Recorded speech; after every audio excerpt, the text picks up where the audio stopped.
ವಂದನೆಗಳು ಆಂಟಿ, ಧನ್ಯವಾದಗಳು. ಕಣ್ಮುಚ್ಚಿ ಪ್ರಿಯರೇ, ಚಿಕ್ಕದಾಗಿ ಒಂದು ಪ್ರಾರ್ಥನೆ ಮಾಡಿ ಶುರು ಮಾಡೋಣ. ಪ್ರೀತಿಯುಳ್ಳ ಪರಲೋಕದಲ್ಲಿರುವ ನಮ್ಮ ತಂದೆ, ಒಂದು ಮಹೋನ್ನತವಾಗಿರುವಂತಹ ದಿನವನ್ನು ಕೊಟ್ಟಿಕ್ಕಾಗಿ ನಿಮಗೆ ಸ್ತೋತ್ರ ಪಪ್ಪ. ನೀವು ಕೊಟ್ಟಿರುವಂತಹ ಈ ಅತ್ಯಮೂಲ್ಯವಾಗಿರುವಂತಹ ಗಳಿಗೆಯಲ್ಲಿ ನೀವು ನಮಗೋಸ್ಕರ ಬರೆಸಿಕೊಟ್ಟಿರುವಂತಹ ಈ ಮಾತುಗಳನ್ನ ಆಲೋಚನೆ ಮಾಡ್ಬೇಕಾದ್ರೆ ತಂದೆ, ಹೇಳ್ತಿರುವಂತಹ ನನಗೆ ಪರಿಶುದ್ಧಾತ್ಮರ ಸಹಾಯವನ್ನು ಕೇಳ್ತಿರುವಂತಹ ನಿಮ್ಮ ಮಕ್ಕಳಿಗೆ ಅದನ್ನು ಅಂಗೀಕರಿಸಲಿಕ್ಕೆ ಬೇಕಾಗಿರುವಂತಹ ವಿವೇಕವನ್ನು, ಸಾತ್ವಿಕತೆಯನ್ನು ದಯಪಾಲಿಸಿ. ನನ್ನ ಪ್ರಾರ್ಥನೆ ಯೇಸು ಕ್ರಿಸ್ತರ ನಾಮದಲ್ಲಿ ಸಮರ್ಪಿಸಿ ಬೇಡಿಕೊಳ್ಳುತ್ತಿದ್ದೇನೆ, ಪರಲೋಕದಲ್ಲಿರುವ ನಮ್ಮ ತಂದೆಯೇ, ಆಮೆನ್. ಪ್ರಿಯರಾದ ದೇವಜನರೇ, ಇವತ್ತು ನಾವು ಆಲೋಚನೆ ಮಾಡ್ತಿರುವಂತಹ ಅಂಶದ ಹೆಸರು ಮನಸ್ಸಾಕ್ಷಿ. ಅಂಶದ ಹೆಸರನ್ನ ಇನ್ನೊಂದ್ಸಾರಿ ಹೇಳ್ತಿದ್ದೇನೆ.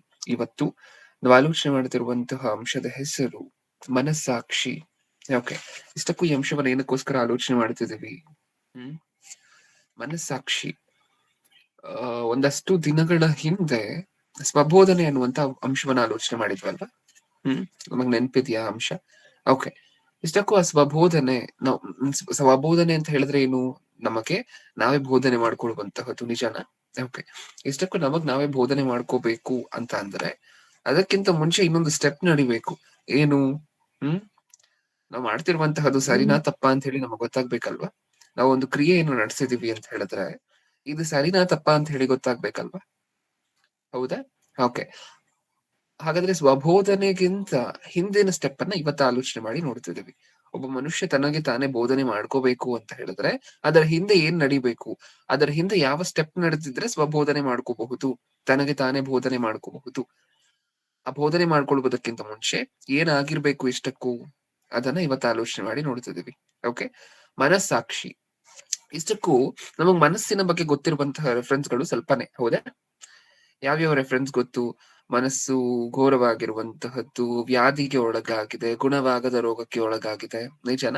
ನಿನ್ನ ಮನಸ್ಸು ನಿನ್ ತಪ್ಪು ಮಾಡಿಸುತ್ತೆ ಅನ್ನುವಂತ ಆಂಗಲ್ ಅಲ್ಲಿ ಮಾತ್ರ ಮನಸ್ಸಿನ ಬಗ್ಗೆ ನಮಗ್ ಗೊತ್ತಲ್ವಾ? ಹೌದಾ? ಓಕೆ, ಆದ್ರೆ ದೇವರು ಈ ಎಷ್ಟು ಒಂದು ವಿಶೇಷವಾಗಿರುವಂತಹ ಪ್ರೊಸೀಜರ್ ಅನ್ನ ಇಟ್ಟಿದ್ದಾರೆ ಅಂತ ಹೇಳಿದ್ರೆ, ನಮಗೆಲ್ಲಿ ಒಂದು ಸಿಚುವೇಶನ್ ಅನ್ನ ಇಟ್ಟಿದ್ರು ಅಂತ ಅನ್ಕೊಳ್ಳಿ ಪ್ರಿಯ ದೇವ್ರು. ನಾವು ಮಾಡ್ತಿರುವಂತಹ ಪ್ರತಿ ಕ್ರಿಯೆನೂ ಸಹ ತಪ್ಪೋ ಸರಿನೋ ಅನ್ನುವಂತಹದ್ದು ನಮಗೆ ಗೊತ್ತಾಗದೆ ಯಾರಿಗೋ ಊರಲ್ಲಿ ಒಬ್ರಿಗೋ ಇಬ್ರಿಗೋ ಗೊತ್ತಾಗತ್ತೆ ಅಂತ ಅನ್ಕೊಳ್ಳಿ. ನೀವು ಪ್ರತಿ ಸರಿನೂ ಒಂದು ಕ್ರಿಯೆಯನ್ನ, ಒಂದು ಕೃತ್ಯವನ್ನ ಮಾಡಿದ ನಂತರ ಹೋಗಿ ಆ ಊರ್ ದೊಡ್ಡ ಮನುಷ್ಯನ ಹತ್ರ ಕೇಳ್ಕೊಂಡ್ ಬರ್ಬೇಕಿತ್ತು. ಹೌದಾ? ನಾನ್ ಮಾಡಿರುವಂತ ಸರಿನಾ ತಪ್ಪಾ ಅಂತ ಹೇಳಿ ಹೋಗಿ ಕೇಳ್ಕೊಂಡ್ ಬರ್ಬೇಕಿತ್ತು. ನಿಜಾನ?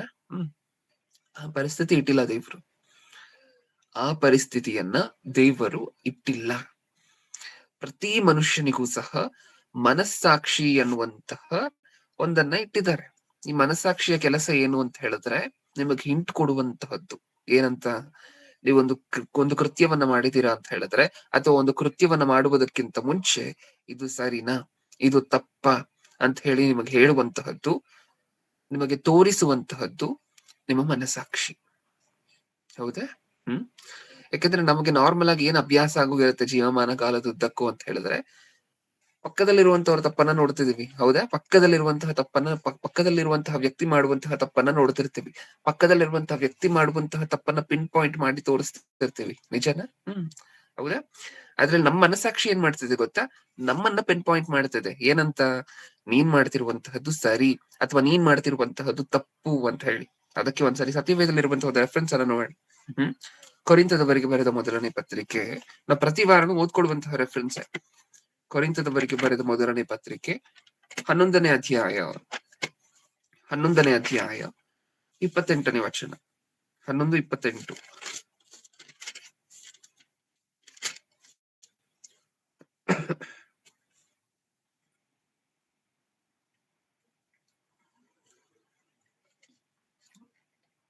ಪ್ರಿಯರೇ, ನಾವೆಲ್ಲರೂ ಕೇಳ್ತಿದೀವ ಸಂದೇಶವನ್ನ? 28 ಜನ ಇದ್ದೀವಿ. ಒಂದು ರೆಫರೆನ್ಸ್ ಅನ್ನು ಹೇಳಿದ ತಕ್ಷಣ 10 ಸೆಕೆಂಡ್ ಡಿಲೇ ಆಗುತ್ತೆ. ಏನಕ್ಕೆ? ನಾವೆಲ್ಲರೂ ಸತ್ಯವೇದವನ್ನು ಓದುವಂತವರೆಲ್ವ ಪ್ರತಿದಿನನೂ ಸಹ? ಅದರಲ್ಲೂ ಬಹಳಷ್ಟು ಜನ ಸತ್ಯವೇದ ಓದ್ಲಿಕ್ಕೆ ಬರುವಂತವ್ರು ಇದ್ದೀವಿ. ಏನಕ್ಕೋಸ್ಕರ ರೆಫರೆನ್ಸ್ ಹೇಳಿದಾಗ ಡಿಲೇ ಆಗುತ್ತೆ? ನನ್ನ ಒಂದು ಸಂದೇಶಕ್ಕೆ ನಾನು ಮಾತಾಡ್ತಿಲ್ಲ. ಪ್ರತಿ ಸಂದೇಶದಲ್ಲೂ ವಾಕ್ಯ ಹೇಳಿದ ತಕ್ಷಣ ಒಂದಷ್ಟು ರೆಫರೆನ್ಸ್ ಗಳನ್ನ ಓದ್ತೀವಿ, ಒಂದಷ್ಟು ರೆಫರೆನ್ಸ್ ಗಳನ್ನ ಓದೋದಿಲ್ಲ. ಏನಕ್ಕೋಸ್ಕರ? ದಯವಿಟ್ಟು ಮುಂದೆ ಹೋಗ್ತಾ ರೆಫರೆನ್ಸ್ ಹೇಳಿದ ತಕ್ಷಣ ಓದುವಂತಹ ಪ್ರಯತ್ನವನ್ನ ಮಾಡೋಣ. ಕೊರಿಂಥದವರಿಗೆ ಬರೆದ ಮೊದಲನೇ ಪತ್ರಿಕೆ 11:28. ಪ್ರತಿ ಮನುಷ್ಯನು ತನ್ನ ಪರೀಕ್ಷಿಸಿಕೊಂಡವನಾಗಿ ಆ ರೊಟ್ಟಿಯಲ್ಲಿ ತಕ್ಕೊಂಡು ತಿನ್ನಲಿ, ಆ ಪಾತ್ರೆಯಲ್ಲಿ ಕುಡಿಯಲಿ. ಯಾಕೆಂದರೆ ಕರ್ತನು ದೇಹವೆಂದು ವಿವೇಚಿಸಿ ತಿಂದು ಕುಡಿಯುವವನು ಹಾಗೆ ತಿಂದು ಕುಡಿಯುವುದರಿಂದ ನ್ಯಾಯ ತೀರ್ಪುಗೊಳಗಾಗುವನು. ಸಾಕು. ಏನ್ ಅರ್ಥ ಆಯ್ತು ನಮ್ಗೆ ರೆಫರೆನ್ಸ್ ಇಂದ? ಇದು ರೊಟ್ಟಿ ಕಾರ್ಯಕ್ರಮ ತಗೋಬೇಕಾದ್ರೆ ಓದ್ಕೊಳ್ಳುವಂತಹ ರೆಫರೆನ್ಸ್ ಅಲ್ವಾ? ರೊಟ್ಟಿ ಕಾರ್ಯಕ್ರಮ ತಗೊಳ್ಬೇಕಾದ್ರೆ ಓದ್ಕೊಳ್ಳುವಂತಹ ರೆಫರೆನ್ಸ್ ಅಲ್ವಾ? ಏನ್ ಹೇಳ್ತಿದ್ದಾರೆ? ರೊಟ್ಟಿ ಕಾರ್ಯಕ್ರಮ ತಗೊಳ್ಳುವುದಕ್ಕಿಂತ ಮುಂಚೆ ಏನ್ ಹೇಳ್ತಿದ್ದಾರೆ ಇವ್ರು? ನೀವು ರೊಟ್ಟಿ ಕಾರ್ಯಕ್ರಮಕ್ಕೆ ಅರ್ಹರೋ ಇಲ್ವೋ ಅಂತ ಹೇಳಿ ಹೋಗಿ ನಿಮ್ಮ ಪಾಸ್ಟ್ ಅನ್ನ ಕೇಳ್ಕೊಂಡ್ ಬನ್ನಿ ಅಂತ ಹೇಳ್ತಿದ್ದಾರೆ.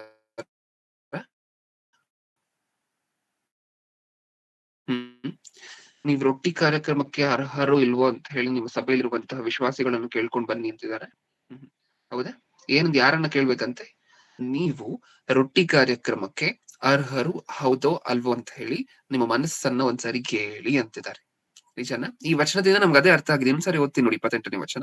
ಪ್ರತಿ ಮನುಷ್ಯನು ತನ್ನನ್ನು ಪರೀಕ್ಷಿಸಿಕೊಂಡವನಾಗಿ ಆ ರೊಟ್ಟಿಯಲ್ಲಿ ತಕ್ಕೊಂಡು ತಿನ್ನಲಿ, ಆ ಪಾತ್ರೆಯಲ್ಲಿ ಕುಡಿಯಲಿ. ಪ್ರತಿ ಮನುಷ್ಯನು ತನ್ನನ್ನು ಪರೀಕ್ಷಿಸಿಕೊಂಡವನಾಗಿ ತನ್ನನ್ನು ತಾನೇ ಪರೀಕ್ಷಿಸಿಕೊಂಡವನಾಗಿ ಇನ್ನೊಬ್ಬರನ್ನು ಪರೀಕ್ಷಿಸದೆ. ಹೌದಾ? ಈ ವಚನದ ಅರ್ಥ ಅದೇ ಅಲ್ವಾ? ತನ್ನನ್ನು ತಾನೇ ಪರೀಕ್ಷಿಸಿಕೊಂಡವನಾಗಿ ಇನ್ನೊಬ್ಬರನ್ನು ಪರೀಕ್ಷಿಸದಲ್ಲದೆ, ಹೌದಾ, ಪರೀಕ್ಷಿಸುವಂತಹದ್ದಲ್ಲದೆ ತನ್ನನ್ನು ತಾನೇ ಪರೀಕ್ಷಿಸಿಕೊಂಡು ತನ್ನ ಬಗ್ಗೆ ಇನ್ನೊಬ್ಬರ ಹತ್ರ ಕೇಳಿ ತಿಳ್ಕೊಳ್ಳೋದೆ. ನಾನ್ ಮಾಡಿರುವಂತದ್ ಸರಿನಾ ತಪ್ಪ? ದೇವ್ರು ಏನ್ ಹೇಳ್ತಿದಾರೆ ಗೊತ್ತಾ? ನಿನ್ ರೊಟ್ಟಿ ಕಾರ್ಯಕ್ರಮಕ್ಕೆ ಮಗನೇ ಕೈ ಹಾಕುವುದಕ್ಕಿಂತ ಮುಂಚೆ ನಿನಗೆ ಬೆಸ್ಟ್ ಗೈಡ್ ಯಾರಾದ್ರೂ ಇದ್ದಾರೆ ಅಂತ ಹೇಳಿದ್ರೆ ಅದು ನಿನ್ನ ಮನಸ್ಸು. ನೀನು ರೊಟ್ಟಿ ಕಾರ್ಯಕ್ರಮಕ್ಕೆ ಅರ್ಹನೋ ಅಲ್ವೋ ಅಂತ ಹೇಳುವಂತಹ ಗೈಡ್ ಯಾರು? ನಿನ್ನ ಮನಸ್ಸು. ನಿನ್ನ ಮನಸ್ಸನ್ನ ಒಂದ್ಸರಿ ಕೇಳು, ನೀನ್ ಮಾಡಿರುವಂತಹ ತಪ್ಪ ಸರಿನಾ? ಈ ವಾರ ಪೂರ್ತಿ ಹೇಳತ್ತೆ, ಒಂದು ಪ್ರೋಗ್ರೆಸ್ ರಿಪೋರ್ಟ್ ಅನ್ನು ನಿನ್ನ ಕೊಡುತ್ತೆ. ಅದಾದ ನಂತರ ಡಿಸೈಡ್ ಮಾಡು, ರೊಟ್ಟಿ ಕಾರ್ಯಕ್ರಮಕ್ಕೆ ಕೈ ಹಾಕ್ಬೇಕಾ ಬೇಡ್ವಾ ಅಂತ ಹೇಳಿ. ಏನರ್ಥ ಆಯ್ತು ನಮ್ಗೆ ಇದ್ರಿಂದ? ನಮ್ಮ ಮನಸ್ಸಾಕ್ಷಿ ಅನ್ನುವಂತಹದ್ದು ಎಷ್ಟು ಇಂಪಾರ್ಟೆಂಟ್ ರೋಲ್ ಪ್ಲೇ ಮಾಡ್ತಿದೆ ಅಂತ ಹೇಳಿ ಒಂದ್ಸಾರಿ ನೋಡಿ. ಹೌದಾ? ನಾವು ಮಾಡುವಂತಹ ಸರಿನಾ ತಪ್ಪ ಅಂತ ಹೇಳತ್ತಾ? ಹೌದು, ನಿಜ. ದೇವ್ರು ಇಟ್ಟಿರುವಂತಹ ಪ್ರೊಸೀಜರ್ ಪ್ರಿಯರೇ. ನೀವು ಮಾಡುವಂತಹ ಪ್ರತಿ ಕೃತ್ಯವೂ ಸಹ ನಿಮ್ಮ ಮನಸ್ಸಾಕ್ಷಿ ಜಡ್ಜ್ ಮಾಡ್ತಿರತ್ತೆ. ನೀನ್ ಮಾಡಿರುವಂತಹ ತಪ್ಪು ಅಂತ ಹೇಳಿ ತೋರ್ಸತ್ತೆ. ನೀವ್ ಅದನ್ನ ಮಾತು ಕೇಳ್ಬೇಕಷ್ಟೇ. ಹೌದಾ ಇಲ್ವಾ? ಅದ್ ಹೇಳ್ತಿರತ್ತೆ. ತನ್ನದ್ದೇ ಆಗಿರುವಂತಹ ಶೈಲಿಯಲ್ಲಿ, ತನ್ನದ್ದೇ ಆಗಿರುವಂತಹ ಧ್ವನಿಯಲ್ಲಿ ನಿಮಗೆ ಹೇಳ್ತಿರುತ್ತೆ ನಿಮ್ಮ ಮನಸ್ಸಾಕ್ಷಿ. ಇಲ್ಲ ಇದು ತಪ್ಪು ಅಥವಾ ಇಲ್ಲ ಇದು ಸರಿ ಅಂತ ಹೇಳ್ತಿರುತ್ತೆ. ನಿಮ್ಮ ಮನಸ್ಸಾಕ್ಷಿಗೆ ಕಿವಿ ಕೊಡ್ಬೇಕಷ್ಟೆ. ಕೊಲೆ ಮಾಡ್ಬೇಕಾದ್ರೆ ಕೊಲೆಗಾರನು ಪ್ರತಿ ಸಾರಿ ಬಿಟ್ಬಿಡಿ ಹೋಗ್ಲಿ. ಮನಸ್ಸಾಕ್ಷಿಗೆ ಅತ್ಯಂತ ವಿರೋಧವಾಗಿರುವಂತಹ ಇನ್ನೊಂದು ಫೀಲಿಂಗ್ಸ್ ಡೆವಲಪ್ ಆಗೋಗಿರುತ್ತೆ ಕೊಲೆ ಮಾಡ್ತಾ ಮಾಡ್ತಾ ಮಾಡ್ತಾ. ಆದ್ರೆ ಫಸ್ಟ್ ಟೈಮ್ ಈ ವ್ಯಕ್ತಿ ಕೊಲೆ ಮಾಡಿದ್ನಲ್ವ, ಈ ಕೊಲೆಗಾರನು ಸುಮಾರು 10 ಕೊಲೆಗಳನ್ನ ಮಾಡಿದ್ದಾನೆ ಅಂತ ಹೇಳಿದ್ರೆ, ಪ್ರಥಮ ಕೊಲೆಯನ್ನ ಮಾಡಿದ್ನಲ್ವ, 1ನೇ ಕೊಲೆಯನ್ನ ಮಾಡ್ಬೇಕಾದ್ರೆ ಈ ವ್ಯಕ್ತಿಗೆ ತನ್ನ ಮನಸ್ಸಾಕ್ಷಿ ಹೇಳಿರುತ್ತೆ ಅನ್ಸುತ್ತಾ ಇಲ್ವಾ ನಿಮಗೆ? ನೀನ್ ಮಾಡ್ತಿರುವಂತಹದ್ದು ತಪ್ಪು, ಅಥವಾ ನೀನ್ ಮಾಡ್ಲಿಕ್ಕೆ ಏನ್ ಪ್ಲಾನ್ ಮಾಡಿದ್ಯೋ ಅದು ನಿನ್ನ ಪ್ಲಾನ್ ತಪ್ಪಾಗಿದೆ. ಈ ತರ ಕೊಲೆ ಮಾಡುವಂತಹದ್ದು ತಪ್ಪು. ಹೌದಾ? ನಿನ್ನ ಕುಟುಂಬ ಬೀದಿಗೆ ಬರ್ತಾರೆ, ನೀನ್ ಜೈಲ್ಗೆ ಹೋಗ್ಬೇಕಾಗಿರುವಂತ ಪರಿಸ್ಥಿತಿ ಬರುತ್ತೆ, ಇದು ಪಾಪ ಅಂತ ತನ್ನ ಮನಸ್ಸಾಕ್ಷಿ ಹೇಳಿರುತ್ತಾ? ಫಸ್ಟ್ ಕೊಲೆಯನ್ನ ಮಾಡ್ಬೇಕಾದ್ರೆ ಹೇಳಿರುತ್ತೆ. ಈ ವ್ಯಕ್ತಿ ಆದ್ರೂ ಏನಕ್ಕೋಸ್ಕರ ತಪ್ಪು ಮಾಡ್ದ? ತನ್ನ ಮನಸ್ಸಾಕ್ಷಿ ಹೇಳ್ತಿರುವಂತಹ ಮಾತಿ ಕಿವಿ ಕೊಟ್ಟಿಲ್ವಾ? ಇಲ್ಲ, ಅದಕ್ಕೆ ತಪ್ಪು ಮಾಡ್ದ. ಹೌದಾ? ಪ್ರತಿ ಮನುಷ್ಯನಿಗೂ ಮನಸ್ಸಾಕ್ಷಿ ಅನ್ನುವಂತಹದ್ದು ಹೇಳತ್ತೆ. ಇದು ದೇವರಿಟ್ಟಿರುವಂತಹ ಅದ್ಭುತವಾಗಿರುವಂತಹ ಮೆಕ್ಯಾನಿಸಮ್ ಪ್ರತಿಯೊಬ್ಬೊಬ್ಬರಲ್ಲೂ ಸಹ. ಅದಕ್ಕೆ ರೊಟ್ಟಿ ಕಾರ್ಯಕ್ರಮಕ್ಕೆ ಕೈ ಹಾಕುವುದಕ್ಕಿಂತ ಮುಂಚೆ ನಿಮ್ಮ ಮನಸ್ಸಾಕ್ಷಿಯನ್ನ ಒಂದ್ಸರಿ ಕೇಳಿ, ನಿಮ್ಮನ್ನ ನೀವು ಪರಿಶೋಧನೆ ಮಾಡ್ಕೊಳ್ಳಿ. ಯಾಕಂದ್ರೆ ತುಂಬಾ ಸಭೆಗಳಲ್ಲಿ ಈ ಒಂದು ಪ್ರಕ್ರಿಯೆ ಇರುತ್ತೆ. ಏನು? ತಾವು ಮಾಡಿರುವಂತಹ ಪಾಪಗಳನ್ನ ಅರಿಕೆ ಮಾಡ್ಬೇಕು. ಎಲ್ಲಿ? ಸಭೆಯ ಮುಂದೆ. ಹೌದಾ? ಸಭೆಯ ಮುಂದೆ ಕೆಲವು ಸಭೆಗಳಲ್ಲಿ ಅರಿಕೆ ಮಾಡ್ಬೇಕು, ಸಭಾಪಾಲಕರ ಮುಂದೆ ಕೆಲವು ಸಭೆಗಳಲ್ಲಿ ಅರಿಕೆ ಮಾಡ್ಬೇಕು. ನಾನು ಹೇಳಿದ್ ನಿಮ್ಗೆ ಅರ್ಥ ಆಯ್ತಾ? ನೀವು ಮಾಡಿರುವಂತಹ ತಪ್ಪುಗಳನ್ನ ಸಭೆಯ ಮುಂದೆ ಅರಿಕೆ ಮಾಡುವಂತಹ ಸಭೆಗಳೂ ಇದೆ ಪ್ರಪಂಚದಲ್ಲಿ, ಸಭಾಪಾಲಕರ ಮುಂದೆ ಹೋಗಿ ಅರಿಕೆ ಮಾಡುವಂತಹ ಸಭೆಗಳು ಇದೆ ಪ್ರಪಂಚದಲ್ಲಿ. ಹೌದಾ? ಸಭಾಪಾಲಕರ ಮುಂದೆ ಹೋಗಿ ಅರಿಕೆ ಮಾಡುವಂತಹದನ್ನ ಕನ್ಫೆಷನ್ ಅಂತ ಹೇಳಿ ಕರಿತೀವಿ. ಒಂದು ಬಾಕ್ಸ್ ತರ ಇರುವಂತಹ ಜಾಗದಲ್ಲಿ ಸಭಾಪಾಲಕರು ಕೂತಿದ್ರೆ ಅಲ್ಲಿ ಹೋಗಿ ತಾನು ಮಾಡಿರುವಂತಹ ತಪ್ಪನ್ನ ಹೇಳಿ ಅರಿಕೆ ಮಾಡುವಂತಹದ್ದು. ದೇವ್ರ ಏನ್ ಹೇಳ್ತಿದ್ದಾರೆ ಗೊತ್ತಾ? ಅಲ್ಲಿ ಹೋಗಿ ತುಂಬಾ ಜನ ಒಂದು ತಪ್ಪನ್ನ ಮಾಡಿದ ನಂತರ ಸಭಾಪಾಲಕರ ಹತ್ರ ಹೋಗಿ ಈ ತರ ಮಾಡ್ಬಿಟ್ಟಿದೀನಿ ಫಾದರ್, ನಾನು ಗೊತ್ತಿಲ್ಲದೇನೋ ಅಥವಾ ಗೊತ್ತಿದ್ದು ಈ ತಪ್ಪನ್ನ ನಡೆಸಿದೀನಿ ಅಂತ ಹೇಳಿದ ನಂತರ ಇದು ಮಾಡಿರುವಂತಹ ತುಂಬಾ ಗೌರವಾಗಿರುವಂತಹ ತಪ್ಪ ಅಂತ ಹೇಳಿ ಯಾರ ಹತ್ರ ಕೇಳ್ತಾರೆ? ಸಭಾಪಾಲಕರ ಹತ್ರ. ಹೌದಾ ಇಲ್ವಾ? ನೀವು ನೋಡಿದ್ದೀರಾ ಆ ಸಿಸ್ಟಮ್ ಅನ್ನ? ಹೋಗಿ ಕನ್ಫೆಷನ್ ಮಾಡಿ ಸಭಾಪಾಲಕರ ಮುಂದೆ ತಾನು ನಡೆಸಿರುವಂತಹ ಕೃತ್ಯವನ್ನ ಹೇಳಿ, ಈ ನಾನು ಮಾಡಿರುವಂತಹದ್ದು ದೊಡ್ಡ ತಪ್ಪ, ಘೋರವಾಗಿರುವಂತಹ ತಪ್ಪ, ಅಥವಾ ದೇವರು ಕ್ಷಮಿಸುವಂತಹ ತಪ್ಪೇನಾ ಅಂತ ಹೇಳಿ ಸಭಾಪಾಲಕರ ಹತ್ರ ಕೇಳುವಂತಹ ನೀವು ನೋಡಿದ್ದೀರಾ? ಹೌದಾ? ಓಕೆ, ಇದನ್ನ ಅಲ್ವಾ ಕನ್ಫೆಷನ್ ಅಂತ ಕರೆಯುವಂತಹದ್ದು. ದೇವ್ರು ಏನಂತಿದ್ದಾರೆ ಗೊತ್ತಾ? ನೀವು ಮಾಡಿರುವಂತಹ ತಪ್ಪನ್ನ ಅರ್ಧ ಹೇಳ್ತೀರಾ ಸಭಾಪಾಲಕರ ಹತ್ರ, ಅರ್ಧ ಹೇಳೋದಿಲ್ಲ. ಹೌದಾ ಇಲ್ವಾ? ದೇವ್ರಿಗೆ ಚೆನ್ನಾಗಿ ಗೊತ್ತಿದ್ದು ಏನಂತ ಹೇಳ್ತಿದ್ದಾರೆ? ಜಡ್ಜ್ ಅನ್ನ ಎಲ್ಲಿಟ್ಟಿದ್ದಾರೆ? ನಿಮ್ಮ ಹತ್ರನೇ, ನಿಮ್ಮ ಹತ್ರನೇ ಇಟ್ಟಿದ್ದಾರೆ ಜಡ್ಜ್ ಅನ್ನ. ಏನಕ್ಕೋಸ್ಕರ? ನೀವು ಮಾಡ್ತಿರುವಂತಹದ್ದು ಸರಿನಾ ತಪ್ಪ ಅಂತ ಹೇಳಿ ನಿಮಗೆ ತಿಳಿಸ್ಕೊಡ್ಲಿಕ್ಕೆ. ಇದು ತಪ್ಪಾಗಿದ್ರೆ ತಪ್ಪು ಅನ್ನುವಂತಹ ಫೀಲಿಂಗ್ ತೋರಿಸ್ತಿರುತ್ತೆ ಮನಸ್ಸು. ಹೌದಾ? ಇದು ಸರಿಯಾಗಿದ್ರೆ ಸರಿ ಅನ್ನುವಂತಹ ಫೀಲಿಂಗ್ ತೋರಿಸ್ತಿರುತ್ತೆ ಮನಸ್ಸಾಕ್ಷಿ. ನೆಕ್ಸ್ಟ್ ಇನ್ನು ಏನೇನು ಹೇಳಿದ್ದಾರೆ ದೇವರು ಮನಸ್ಸಾಕ್ಷಿಯ ಬಗ್ಗೆ ಸತ್ಯದಲ್ಲಿ? ಯೋಬನ ಗ್ರಂಥ 27ನೇ ಅಧ್ಯಾಯ 6ನೇ ವಚನ. ಯೋಬನ ಗ್ರಂಥ 27ನೇ ಅಧ್ಯಾಯ 6ನೇ ವಚನ.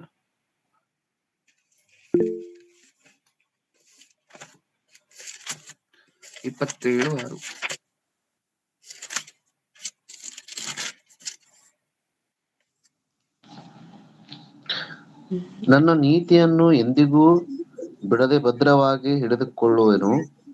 ನನ್ನ ಜೀವಮಾನದ ಯಾವ ದಿನಚರ್ಯದಲ್ಲಿಯೂ ಮನಸಾಕ್ಷಿಯು ತಪ್ಪು ತೋರಿಸುವುದಿಲ್ಲ. ಏನರ್ಥ ಆಯ್ತು ನಮ್ಗೆ ವಚನದಿಂದ? ನನ್ನ ನೀತಿಯನ್ನು ಎಂದಿಗೂ ಬಿಡದೆ ಭದ್ರವಾಗಿ ಹಿಡಿದುಕೊಳ್ಳುವೆನು. ನನ್ನ ನೀತಿಯನ್ನು ಎಂದಿಗೂ ಬಿಡದೆ ಭದ್ರವಾಗಿ ಹಿಡಿದುಕೊಳ್ಳುವೆನು. ಹೌದಾ? ತಂದೆ, ನಿನ್ನ ವಾಕ್ಯದ ಪ್ರಕಾರ ನಾನು ಏನ್ ಪ್ರಿನ್ಸಿಪಲ್ಸ್ ಮಾಡಿ ಇಟ್ಕೊಂಡಿದ್ದೀನಿ ನನ್ನ ಜೀವನದಲ್ಲಿ, ಏನ್ ಚೌಕಟ್ಟು ಮಾಡ್ಕೊಂಡು ಇಟ್ಕೊಂಡಿದ್ದೀನಿ ನಿನ್ನ ವಾಕ್ಯದ ಪ್ರಕಾರ, ಆ ನೀತಿಯನ್ನ ನಾನು ಯಾವತ್ತೂ ಸಹ ಬಿಡೋದಿಲ್ಲ. ಓಕೆ, ಆ ನೀತಿಯನ್ನ ಬಿಡದೆ ಹೋಗಿದ್ರೆ ನನ್ನ ಜೀವಮಾನದ ಯಾವ ದಿನಚರ್ಯದಲ್ಲೂ ಮನಸ್ಸಾಕ್ಷಿಯು ತಪ್ಪು ತೋರಿಸುವುದಿಲ್ಲ. ನಿನ್ನ ವಾಕ್ಯದ ಪ್ರಕಾರ ನಾನು ಏನ್ ಚೌಕಟ್ಟು ಹಾಕೊಂಡಿದ್ದೀನಲ್ಲ ತಂದೆ, ನಿನ್ನ ವಾಕ್ಯದ ಪ್ರಕಾರ ನಾನು ನಿಯಮಗಳನ್ನ ಬರ್ಕೊಂಡಿದ್ದೀನಲ್ವಾ, ಆ ನಿಯಮಗಳನ್ನ ನಾನು ಯಾವತ್ತೂ ಬಿಡೋದಿಲ್ಲ. ನಿನ್ನ ನಿಯಮಗಳನ್ನ ನಾನು ಬಿಡದೆ ಹೋದ್ರೆ, ಆದ್ರೆ ನಿನ್ನ ನಿಯಮಗಳ ಪ್ರಕಾರ ನಾನು ಏನ್ ನಿಯಮಗಳನ್ನ ಸೆಟ್ ಮಾಡ್ಕೊಂಡಿದ್ದೀನಿ, ನಿನ್ನ ವಾಕ್ಯಾನುಸಾರವಾಗಿ ಏನ್ ನಿಯಮಗಳನ್ನ ಸೆಟ್ ಮಾಡ್ಕೊಂಡಿದ್ದೀನಿ, ನಾನು ಅದನ್ನ ಬಿಡದೆ ಹೋದ್ರೆ ನನ್ನ ಮನಸ್ಸಾಕ್ಷಿ ಏನ್ ಮಾಡೋದಿಲ್ಲ? ನನ್ನ ಮನಸ್ಸಾಕ್ಷಿ ಏನ್ ಮಾಡೋದಿಲ್ಲ? ನನ್ನ ಮೇಲೆ ತಪ್ಪು ಹೊರಿಸೋದಿಲ್ಲ, ನನ್ನ ತಪ್ಪನ್ನ ತೋರಿಸೋದಿಲ್ಲ. ಅಂದ್ರೆ ಮನಸ್ಸಾಕ್ಷಿ ತಪ್ಪನ್ನ ತೋರಿಸುತ್ತಾ ಪ್ರತಿಯೊಬ್ಬೊಬ್ಬರಿಗೂ? ಹೌದು. ಈ ವಚನದ ಅರ್ಥ ಅದೇ ಅಲ್ವಾ? ಮನಸ್ಸಾಕ್ಷಿಯು ತಪ್ಪು ತೋರಿಸುವುದಿಲ್ಲ, ನನ್ನ ಮನಸ್ಸಾಕ್ಷಿ ತಪ್ಪು ತೋರಿಸುವುದಿಲ್ಲ. ತಪ್ಪು ತೋರಿಸುವುದಿಲ್ಲ ಅಂದ್ರೆ ಅದಕ್ಕೆ ಅರ್ಥ ಏನು? ಮನಸ್ಸಾಕ್ಷಿ ಏನ್ ಮಾಡ್ತಿರುತ್ತೆ? ನೀವು ಮಾಡ್ತಿರುವಂತಹ ತಪ್ಪನ್ನ ತೋರಿಸುತ್ತೆ. ಹೌದಾ ಇಲ್ವಾ? ಇಷ್ಟೊಂದು ಅದ್ಭುತವಾಗಿರುವಂತಹ ಮೆಕ್ಯಾನಿಸಮ್ ಅನ್ನ ಇಟ್ಟಿದ್ದಾರೆ, ದೇವರು ಪ್ರೊಸೀಜರ್ ಅನ್ನ ಇಟ್ಟಿದ್ದಾರೆ. ಹೌದು. ನಾಳೆ ಒಬ್ಬ ಮನುಷ್ಯ ನಿಂತು, ತಂದೆ ನನಗೆ ಸತ್ಯವೇದ ಗೊತ್ತಿಲ್ಲ, ನನಗೆ ಯೇಸು ಕ್ರಿಸ್ತರು ಗೊತ್ತಿಲ್ಲ, ಅದಕ್ಕೋಸ್ಕರ ನಾನು ಈ ತಪ್ಪುಗಳನ್ನೆಲ್ಲ ಮಾಡ್ಬಿಟ್ಟೆ, ನನಗೆ ಬೈಬಲ್ ಅಲ್ಲಿ ಯಾವ್ದ್ಯಾವ್ದು ಮಾಡ್ಬೇಕು ಯಾವ್ದ್ಯಾವ್ದು ಮಾಡಬಾರ್ದು ಅಂತ ಬರ್ಸಿದಾರಲ್ವಾ, ಆ ವಚನ ನಾನು ಯಾವತ್ತೂ ಓದಿಲ್ಲ, ಅದಕ್ಕೆ ನಾನು ಈ ತಪ್ಪನ್ನೆಲ್ಲ ಮಾಡಿದೆ ಅಂತ ನಾವು ನ್ಯಾಯ ವಿಚಾರಣೆಯಲ್ಲಿ ಹೇಳ್ಬಿಡ್ಬಾರ್ದಲ್ವಾ? ಅಪ್ಪಿ ತಪ್ಪಿನ ದೇವ್ರ ಮುಂದೆ. ಯಾಕಂದ್ರೆ ಪ್ರತಿ ಮನುಷ್ಯನಿಗೂ ಗೊತ್ತಾಗತ್ತ ನೀನ್ ಮಾಡ್ತಿರುವಂತಹದ್ದು ತಪ್ಪು, ನೀನ್ ಮಾತಾಡಿದಂತಹ ಕೆಟ್ಟ ಮಾತು ತಪ್ಪು, ನೀನು ದ್ವೇಷವನ್ನ ಸಾರ್ತಿದ್ಯಲ್ವಾ ಇನ್ನೊಬ್ಬರ ಮೇಲೆ, ಇದು ತಪ್ಪು, ನೀನ್ ಸುಳ್ಳು ಹೇಳಿದ್ಯಾ. ಹೌದಾ ಇಲ್ವಾ? ಈ ಫೀಲಿಂಗ್ ಇರತ್ತಾ ಪ್ರತಿ ಮನುಷ್ಯನಿಗೂ ಸಹ? ಸುಳ್ಳನ್ನ ಬಾಯಿಯಲ್ಲಿ ಈಸಿಯಾಗಿ ಆಡ್ಬಿಡ್ತೀರಾ, ಆದ್ರೆ ಮನಸ್ಸು ಏನ್ ಮಾಡ್ತಿರತ್ತೆ ಒಳಗಡೆ? ಮನಸ್ಸಾಕ್ಷಿ ಏನ್ ಮಾಡ್ತಿರತ್ತೆ? ನೀನ್ ಸುಳ್ಳು ಹೇಳ್ದಲ್ವಾ, ಎದುರುಗಿರುವಂತಹ ವ್ಯಕ್ತಿಗೆ ಡೌಟ್ ಬರುತ್ತೋ ಬಿಡುತ್ತೋ ಅದು ಬೇರೆ ವಿಚಾರ, ಅದನ್ನ ಪಕ್ಕಕ್ಕಿಟ್ಬಿಡಿ. ನಿಮ್ಮ ಮನಸ್ಸಾಕ್ಷಿ ನಿಮಗ್ ನೆಮ್ಮದಿಯಾಗಿರಕ್ ಬಿಡತ್ತ? ನೀನ್ ಸುಳ್ಳು ಹೇಳ್ದಲ್ವಾ? ತಪ್ಪನ್ನ ಈಸಿಯಾಗಿ ಮಾಡಿ ಬಂದ್ಬಿಡ್ತೀರಾ ಮನೆಗೆ. ಹೊರಗಡೆ ತಪ್ಪನ್ನ ಅಥವಾ ಏನೋ ಒಂದು ವಿಚಾರವನ್ನ ನಡೆಸಿ ಮನೆಗ್ ಬಂದ್ಬಿಡ್ತೀರಾ. ಮನೆಗ್ ಬಂದ ನಂತರ ನಿದ್ರೆ ಬರೋದಿಲ್ಲ ಗೊತ್ತಾ? ರಾತ್ರಿ ನಿದ್ರೆ ಬರೋದಿಲ್ಲ. ಏನಕ್ಕೋಸ್ಕರ? ನೀವ್ ಮಾಡ್ತಿರುವಂತಹ ತಪ್ಪನ್ನ ನಿಮ್ಮ ಮನಸ್ಸಾಕ್ಷಿ ಎತ್ತಿ ಎತ್ತಿ ಎತ್ತಿ ಎತ್ತಿ ತೋರಿಸ್ತಿದೆ ಮತ್ತೆ ಮತ್ತೆ ಮತ್ತೆ. ಹೌದಾ? ತಪ್ಪನ್ನ ಮಾಡುವುದಕ್ಕಿಂತ ಮುಂಚೆನೂ ಒಂದು ದಿನ ನಿದ್ರೆ ಬಂದಿರೋದಿಲ್ಲ. ಯಾಕೆ? ಮತ್ತೆ ಮನಸ್ಸಾಕ್ಷಿ ಕೊರಿತಾ ಇತ್ತಲ್ವಾ ಒಳಗಡೆ. ನಾಳೆ ಅನ್ಕೊಂಡಿದ್ಯಲ್ಲ, ನೀನ್ ನಾಳೆ ಪ್ಲಾನ್ ಮಾಡ್ಕೊಂಡಿದ್ಯಲ್ವಾ, ಇದು ತಪ್ಪು, ಇದು ಪಾಪ ಅಂತ ಹೇಳಿ ಹಿಂದೆ ದಿನ ಎಚ್ಚರಿಕೆ ಕೊಟ್ಟಿರುತ್ತೆ. ಅದಾದ ನಂತರ ನೀವು ತಪ್ಪನ್ನ ಮತ್ತೆ ಮಾಡಿ ಬಂದ ನಂತರವೂ ಸಹ ಮನಸ್ಸಾಕ್ಷಿ ಎಚ್ಚರಿಕೆ ಕೊಡುತ್ತಾ? ಹೌದು. ನಿಮ್ಮ ತಪ್ಪನ್ನು ತೋರ್ಸುತ್ತಂತೆ. ಏನ್ ಅರ್ಥ ಆಗ್ತದೆ ಪ್ರಿಯರೇ ನಮ್ಗೆ ಇದರಿಂದ ಎಲ್ಲ? ದೇವರು ಒಬ್ಬ ಮನುಷ್ಯನನ್ನ ಅಪರಾಧಿ, ಒಬ್ಬ ಮನುಷ್ಯನ ನಿರಪರಾಧಿ ಅಂತ ಹೇಳಿ ನಿರ್ಣಯಿಸ್ಬೇಕಾದ್ರೆ ಅದಕ್ಕಿಂತ ಮುಂಚೆ ಸಾಕಷ್ಟು ಪ್ರಿಕಾಷನ್ಸ್ ಅನ್ನ ತಗೊಂಡಿದ್ದಾರೆ, ಸಾಕಷ್ಟು ಮುಂಜಾಗ್ರತಾ ಕ್ರಮಗಳನ್ನ ತಗೊಂಡಿದ್ದಾರೆ. ಏನೇನು? ಅದರಲ್ಲಿ ಮನಸ್ಸಾಕ್ಷಿಯನ್ನ ನಮ್ಮಲ್ಲಿ ಇಟ್ಟಿರುವಂತಹದ್ದು ಅತ್ಯಂತ ದೊಡ್ಡ ವಿಚಾರ. ಹೌದಾ? ಎಷ್ಟು ಅದ್ಭುತವಾಗಿ ಹೇಳಿದಾರಲ್ವಾ? ರೊಟ್ಟಿ ಕಾರ್ಯಕ್ರಮಕ್ಕೆ ಕೈ ಹಾಕುವುದಕ್ಕಿಂತ ಮುಂಚೆ ಮಕ್ಕಳ ನಿಮ್ಮ ಮನಸ್ಸಾಕ್ಷಿಯನ್ನ ಒಂದ್ಸರಿ ಕೇಳ್ಕೊಳ್ಳಿ. ಅದು ನೀವು ಕೊರಿಂಥ ಪತ್ರಿಕೆಯಲ್ಲಿ ಓದಂತಹ ಮಾತು. ಈಗ ಯೋಬನ ಗ್ರಂಥದಲ್ಲಿ ಏನ್ ಓದ್ತಿದ್ದೀರಾ? ನಿಮ್ಮ ಮನಸ್ಸು ನೀವು ತಪ್ಪು ಮಾಡಿದಾಗ ತಪ್ಪನ್ನ ತೋರಿಸುತ್ತೆ, ನಿಮಗೆ ನೀವು ಮಾಡಿರುವಂತಹ ತಪ್ಪನ್ನ ತೋರಿಸುತ್ತೆ. ನೀವು ಯೋಚನೆ ಮಾಡ್ಬೇಕಷ್ಟೆ, ನೀವು ಅದರ ಮಾತನ್ನ ಕೇಳ್ಬೇಕಷ್ಟೆ. ನಿಮ್ಮ ಮನಸ್ಸಾಕ್ಷಿ ಅದ್ ತಪ್ಪು ಅಂತ ಹೇಳಿ ತೋರಿಸಿದ ನಂತರವೂ ಮಾಡ್ಕೊಂಡು ಹೋಗ್ತೀನಿ ಅನ್ನುವಂಥವ್ರು ತುಂಬಾ ಜನ ಇದ್ದಾರೆ. ಆದ್ರೆ ಅವರ ಮನಸ್ಸಾಕ್ಷಿ ಅವ್ರಿಗೆ ಎಚ್ಚರಿಕೆ ಅಂತೂ ಕೊಟ್ಟಿದ್ಯಾ? ಅದು ಮನಸ್ಸಾಕ್ಷಿಯ ಕೆಲಸ. ಎಚ್ಚರಿಕೆ ಕೊಡುವಂತಹದ್ದು ಮನಸ್ಸಾಕ್ಷಿಯ ಕೆಲಸ. ಆ ಮನಸ್ಸಾಕ್ಷಿಯ ಮಾತನ್ನ ಕೇಳುವಂತಹದ್ದು ಬಿಡುವಂತಹದ್ದು ಅವರವರಿಗೆ ಬಿಟ್ಟಿರುವಂತಹದ್ದು. ನೆಕ್ಸ್ಟ್ ಇನ್ನು ಏನೇನು ಹೇಳಿದ್ದಾರೆ ಸತ್ಯವೇದದಲ್ಲಿ? ಕೊರಿಂಥದವರಿಗೆ ಬೇಡ, ಯೋಹಾನನ ಮೊದಲನೇ ಪತ್ರಿಕೆ, ಯೋಹಾನನ ಮೊದಲನೇ ಪತ್ರಿಕೆ 3ನೇ ಅಧ್ಯಾಯ, ಯೋಹಾನನ ಮೊದಲನೇ ಪತ್ರಿಕೆ 3ನೇ ಅಧ್ಯಾಯ 21ನೇ ವಚನ. 3:21.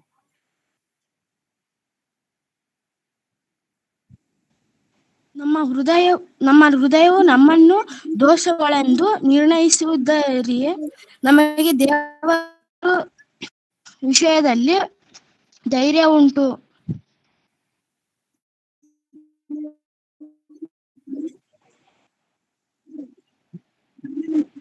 ಸಾಕು ಪ್ರಿಯರೇ. ಈ ವಚನದಿಂದ ಏನ್ ಅರ್ಥ ಆಯ್ತು ಪ್ರಿಯರೇ ನಮಗೆ? ನಮ್ಮ ಹೃದಯವು ನಮ್ಮನ್ನು ದೋಷಿಗಳೆಂದು ನಿರ್ಣಯಿಸದಿದ್ದರೆ ನಮಗೆ ದೇವರ ವಿಷಯದಲ್ಲಿ ಧೈರ್ಯ ಉಂಟು. ನಮ್ಮ ಹೃದಯವು ನಮ್ಮನ್ನು ದೋಷಿಗಳೆಂದು ಎಣಿಸದಿದ್ದರೆ ನಮಗೆ ದೇವರ ವಿಷಯದಲ್ಲಿ ಧೈರ್ಯ ಉಂಟು. ಇನ್ನೊಂದು ಸಾರಿ ಓದೋಣ, ಅರ್ಥ ಆಗದೆ ಹೋದ್ರೆ ಇನ್ನೊಂದು ಸಾರಿ ಓದಿ. ನಮ್ಮ ಹೃದಯವು ನಮ್ಮನ್ನು ದೋಷಿಗಳೆಂದು ದೋಷ ಅಥವಾ ನಾವು ಮಾಡಿರುವಂತಹದ್ದು ದೋಷವಲ್ಲ ಅಂತ ಹೇಳಿ ನಿರ್ಣಯಿಸ್ತಿರುವಂತಹದ್ದು ಯಾರಂತೆ? ನಮ್ಮ ಹೃದಯ, ದೇವರಿಟ್ಟಿರುವಂತಹ ಮನಸ್ಸಾಕ್ಷಿ ಏನ್ ಮಾಡುತ್ತಂತೆ? ನಾವು ದೋಷಿಗಳ ಅಥವಾ ನಾವು ದೋಷಿಗಳಲ್ವಾ ಅಂತ ಹೇಳಿ ನಿರ್ಣಯ ಮಾಡುತ್ತಾ, ಡಿಸೈಡ್ ಮಾಡುತ್ತಾ ನಮ್ಮ ಹೃದಯ. ಹೌದು, ಈ ಯೋಬನ ಗ್ರಂಥದಲ್ಲೂ ಇದೇ ಮಾತನ್ನಲ್ವಾ ಓದಿತ್ತು? ನನ್ನ ಮನಸ್ಸಾಕ್ಷಿಯು ನನ್ನ ಮೇಲೆ ತಪ್ಪು ಹೊರಿಸದೆ ಹೋದರೆ, ಅದೇ ಮಾತನ್ನಲ್ವಾ ಯೋಬನ ಗ್ರಂಥದಲ್ಲಿ ಓದಿತ್ತು. ಇಲ್ಲೇನು ಓದ್ತಿದೀವಿ? ನಮ್ಮ ಹೃದಯ ನಮ್ಮನ್ನ ದೋಷಿಗಳು ಅಂತ ಹೇಳಿ ಎಣಿಸದೆ ಹೋದ್ರೆ, ನಾವು ಮಾಡಿರುವಂತಹ ತಪ್ಪಲ್ಲ ಅಂತ ಹೇಳಿದ್ರೆ ಅವಾಗ ನಮಗ್ ದೇವರ ಮುಂದೆ ಧೈರ್ಯ ಇರುತ್ತೆ. ಹೌದಾ ಇಲ್ವಾ? ನಮ್ಮ ಮನಸ್ಸಾಕ್ಷಿ ಯಾವಾಗ್ಲೂ ನೀನ್ ಮಾಡಿರುವಂತ ತಪ್ಪು ತಪ್ಪು ತಪ್ಪು ತಪ್ಪು ಅಂತಿದ್ರೆ ನಾವು ಹೋಗಿ ದೇವರ ಮುಂದೆ ಏನ್ ನಿಂತ್ಕೊಳ್ತೀವಿ? ಹೇಗ್ ನಿಂತ್ಕೊಳ್ತೀವಿ ಹೇಳಿ? ಹೌದಾ ಇಲ್ವಾ? ಹಾಗಾಗಿ ನಮಗೂ ಎಕ್ಸ್ಪೀರಿಯನ್ಸ್ ಇರ್ಬೇಕಲ್ವಾ?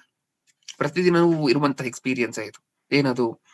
ಪ್ರಾರ್ಥನೆ ಸ್ಕಿಪ್ ಮಾಡಿದ್ವಿ ಅಂತ ಅನ್ಕೊಳ್ಳಿ, ಫಸ್ಟ್ ನಮ್ಗೆ ಎಚ್ಚರಿಕೆ ಕೊಡುವಂತಹದ್ದು ಯಾರು ಗೊತ್ತಾ?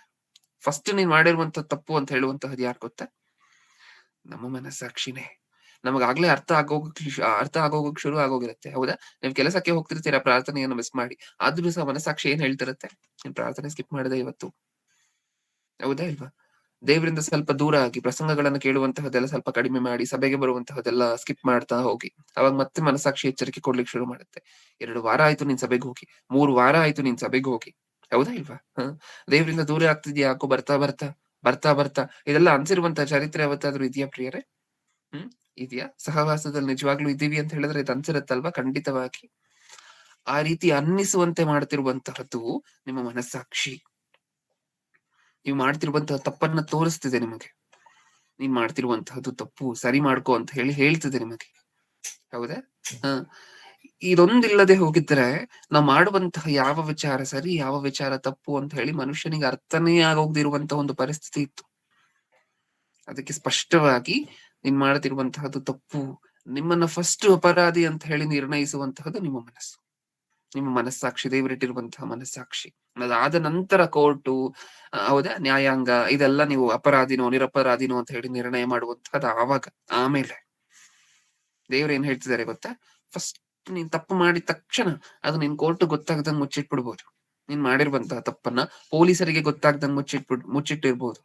ಆದ್ರೆ ನೀನ್ ಮಾಡಿರುವಂತಹ ತಪ್ಪನ್ನ ಫಸ್ಟ್ ಕಾಟ್ ಮಾಡಿದ್ದು, ಫಸ್ಟ್ ಹಿಡ್ಕೊಂಡಿದ್ದು ನಿನ್ನ ಮನಸ್ಸಾಕ್ಷಿ. ನಿನ್ ಮನಸ್ಸಾಕ್ಷಿ ಅದನ್ನು ಒಂದ್ಸಾರಿ ತಪ್ಪು ಅಂತ ಹೇಳಿ ನಿರ್ಣಯಿಸಿದ ನಂತರ ನೆಕ್ಸ್ಟ್ ದೇವ್ರ ಮುಂದೆ ಹೋಗಿ ನಿಂತ್ಕೊಳ್ಲಿಕ್ಕೆ ಧೈರ್ಯ ಬರುತ್ತಾ? ಅಷ್ಟ್ರಲ್ಲಿ ಗೊತ್ತಾಗೋಗುತ್ತೆ ದೇವರಿಗೆ ಇವ್ರು ಮಾಡಿರುವಂತಹ ತಪ್ಪೇ ಅಂತ. ಆದಮ್ ಅವರ ವಿಚಾರ ನಿಮಗೆ ಗೊತ್ತು ಪ್ರಿಯರೇ. ಹಣ್ಣು ತಿಂದ ನಂತರ ಏನಾಯ್ತಂತೆ ಇವ್ರಿಗೆ? ಹಣ್ಣು ತಿಂದ ನಂತರ ಏನಾಯ್ತಂತೆ ಇವ್ರಿಗೆ?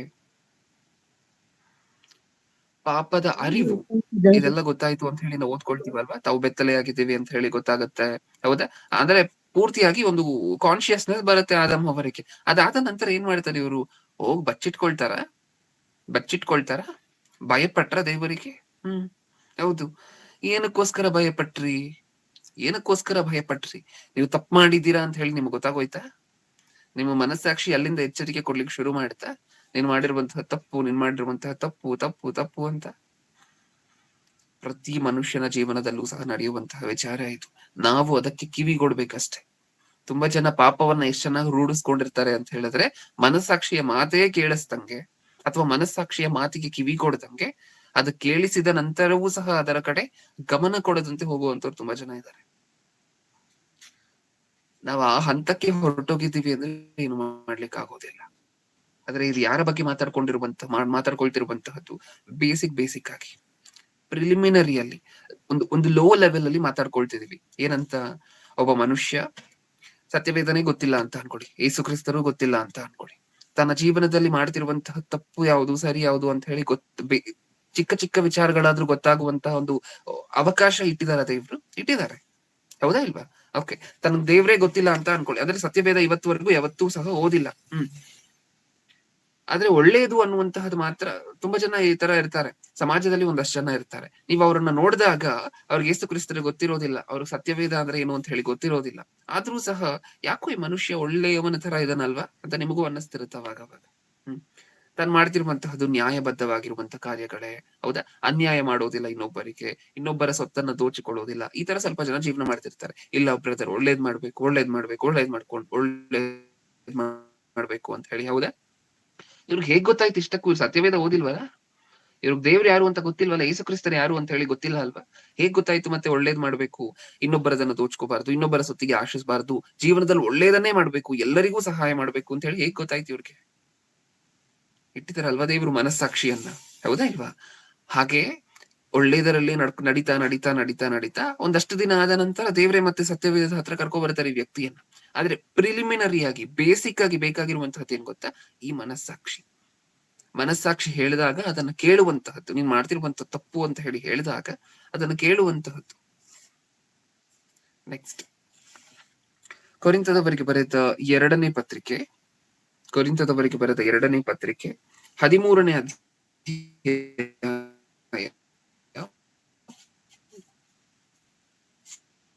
13ನೇ ಅಧ್ಯಾಯ 5ನೇ ವಚನ. 13:5.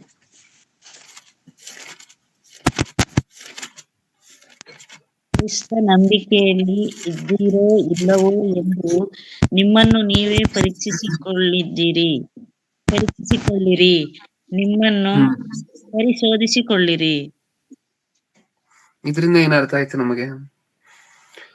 ನೀವ್ ಕ್ರಿಸ್ತ ನಂಬಿಕೆಯಲ್ಲಿ ಇದ್ದೀರೋ ಇಲ್ವೋ ಅಂತ ಹೇಳಿ ನಿಮ್ಮ ಪಕ್ಕದಲ್ಲಿರುವಂತ ಸಹೋದರನನ್ನ ಕೇಳಿ ತಿಳ್ಕೊಳ್ಳಿ ಅಂತ ಅಂದ್ರ ದೇವ್ರು.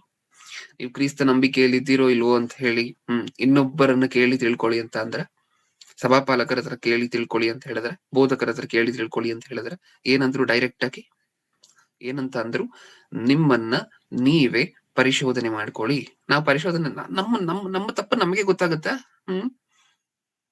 ಹೌದು, ನಿಮ್ಮ ತಪ್ಪು ಇನ್ನೊಬ್ರಿಗೆ ಗೊತ್ತಾಗದೆ ಇರ್ಬೋದು, ಆದ್ರೆ ನಿಮ್ಮ ತಪ್ಪು ನಿಮಗ್ ಗೊತ್ತಾಗತ್ತೆ.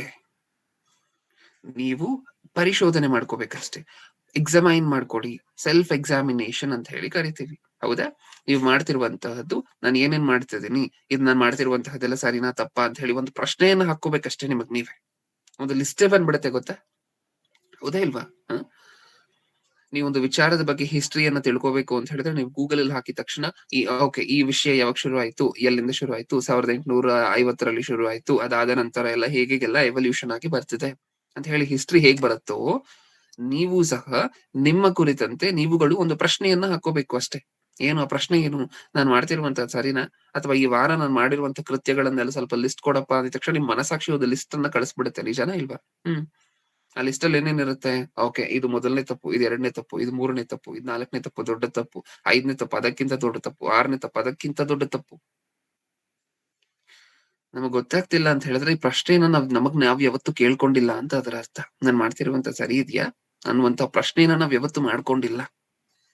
ಒಂದ್ಸರಿ ಮಾಡ್ಕೊಂಡ್ ನೋಡಿ.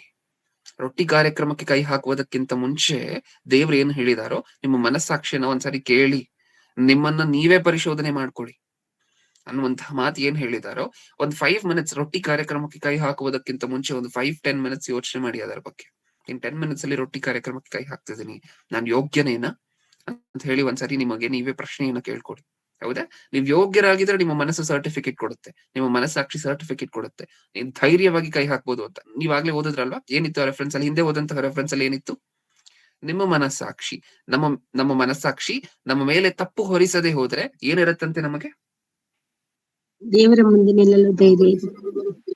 ದೇವರ ಮುಂದೆ ನಿಲ್ಲಲು ಧೈರ್ಯ. ಇದಕ್ಕಿಂತ ಇನ್ನೊಂದು ಬೇಕಾ ಪ್ರಿಯರೇ? ಇದಕ್ಕಿಂತ ಇನ್ನೊಂದು ಬೇಕಾ? ನಮ್ಮ ಮನಸ್ಸಾಕ್ಷಿ ನಮ್ಮ ಮೇಲೆ ತಪ್ಪು ಹೊರಿಸದೆ ಹೋದ್ರೆ ದೇವರ ಮುಂದೆ ಧೈರ್ಯವಾಗಿ ನಿಲ್ಬೋದು. ಹೋಗಿ. ಹೌದಾ ಇಲ್ವಾ? ರೊಟ್ಟಿ ಕಾರ್ಯಕ್ರಮಕ್ಕೆ ಕೈ ಹಾಕುವುದಕ್ಕಿಂತ ಮುಂಚೆ 5 ಮಿನಿಟ್ಸ್ ನಮಗೆ ನಾವೇ ಟೈಮ್ ಕೊಟ್ಟು ನಾವ್ ಯೋಚನೆ ಮಾಡ್ಕೊಂಡ್ರೆ ನಮ್ಮ ಮನಸ್ಸಾಕ್ಷಿ ಒಂದು ಲಿಸ್ಟ್ ಅನ್ನ ಕೊಡುತ್ತೆ ಅಂತ ನಾನು ಈಗಾಗಲೇ ಹೇಳಿದ್ದೀನಲ್ವಾ. ಲಿಸ್ಟ್ ಬರುತ್ತೆ ಅಂದ್ರೆ ಎಲ್ ಪ್ರಿಂಟ್ ಆಗುತ್ತೆ ಬ್ರದರ್ ಅಂತ ದಯವಿಟ್ಟು ಕೇಳ್ಬೇಡಿ. ಲಿಸ್ಟ್ ಬರುತ್ತೆ ಅಂದ್ರೆ ನಿಮ್ಮ ಜ್ಞಾನಕ್ಕೆ ಅದು ಗೊತ್ತಾಗತ್ತೆ. ನೀವು ಮಾಡಿರುವಂತಹ ಲಿಸ್ಟ್ ಆಫ್ ಥಿಂಗ್ಸ್, ಈ ಕೆಲಸವನ್ನ ಮಾಡಿದೀರಾ, ಈ ಕೆಲಸವನ್ನ ಮಾಡಿದೀರಾ, ಇದು ಸರಿನಾ ತಪ್ಪಾ, ಇದ್ ಸರಿನಾ ತಪ್ಪಾ ಅಂತ ಹೇಳಿ ಪ್ರತಿ ಒಂದಕ್ಕೂ ಸಹ ಟಿಕ್ ಮಾರ್ಕ್ ಬರುತ್ತಲ್ವಾ ನಿಮ್ ಮನಸ್ಸಲ್ಲಿ, ಇದ್ ಸರಿ, ಇದ್ ತಪ್ಪು, ಇದ್ ಸರಿ, ಇದ್ ತಪ್ಪು ಅಂತ ಹೇಳಿ. ಕೊನೆಯದಾಗ ಅದೆಲ್ಲ ಕ್ಯಾಲ್ಕುಲೇಟ್ ಮಾಡಿದ ನಂತರ ಲಾಸ್ಟ್ ಅಲ್ಲಿ ಒಂದು ರಿಸಲ್ಟ್ ಬರುತ್ತಲ್ವಾ, ಈ ರೊಟ್ಟಿ ಕಾರ್ಯಕ್ರಮಕ್ಕೆ ನೀನು ಅರ್ಹನೆ ಅಂತ ಹೇಳಿ ರಿಸಲ್ಟ್ ಬರುತ್ತಲ್ವಾ. ಒಂದು ವೇಳೆ ನಿಮ್ಮ ಮನಸ್ಸಾಕ್ಷಿ ಸರಿ ಅಂತ ಕೊಡ್ತು ಅಂತ ಅನ್ಕೊಳ್ಳಿ, ಈ ರೊಟ್ಟಿ ಕಾರ್ಯಕ್ರಮಕ್ಕೆ ನೀನು ಅರ್ಹನು ಅಂತ ಹೇಳಿ ಕೊಡ್ತು ಅಂತ ಅನ್ಕೊಳ್ಳಿ, ಧೈರ್ಯವಾಗಿ ಕೈ ಹಾಕ್ಬೋದಾ? ದೇವರ ಮುಂದೆ ನಿಲ್ಲಲಿಕ್ಕೆ ಧೈರ್ಯ ಎಲ್ಲಿಂದ ಬಂತು? ಮನಸ್ಸಾಕ್ಷಿ ಕೊಡ್ತು. ಇಲ್ಲ, ನಡುಗ್ತಿದೆ, ಹೌದಾ, ಭಯ ಆಗ್ತಿದೆ, ಅಯ್ಯೋ ಅಷ್ಟೊಂದು ಭಯ ಅಂದ್ರೆ ರೊಟ್ಟಿ ಕಾರ್ಯಕ್ರಮಕ್ಕೆ ಕೈ ಹಾಕಿದ ನಂತರ ನಾನು ಮುಂದೆ ದೇವ್ರ ಕೆಲಸ ಮಾಡ್ಬೇಕು ಅನ್ನುವಂತಹ ಭಯದ ಬಗ್ಗೆ ಮಾತಾಡ್ತಿಲ್ಲ ನಾನು. ಅಯ್ಯೋ ನಾನು ಅಷ್ಟೊಂದೆಲ್ಲ ತಪ್ಪು ಮಾಡಿದ್ದೀನಿ, ಅಷ್ಟೊಂದೆಲ್ಲ ಪಾಪಗಳನ್ನ ಮಾಡಿದ್ದೀನಿ, ಇವಾಗ ಹೆಂಗ್ ಕೈ ಹಾಕೋದು? ಈ ಕೈ ಹಾಕಿದ್ರೆ ಇದು ಇನ್ನೊಂದು ತಪ್ಪ ಆಡ್ ಆಗುತ್ತೆ, ಹೌದಾ ಇಲ್ವಾ?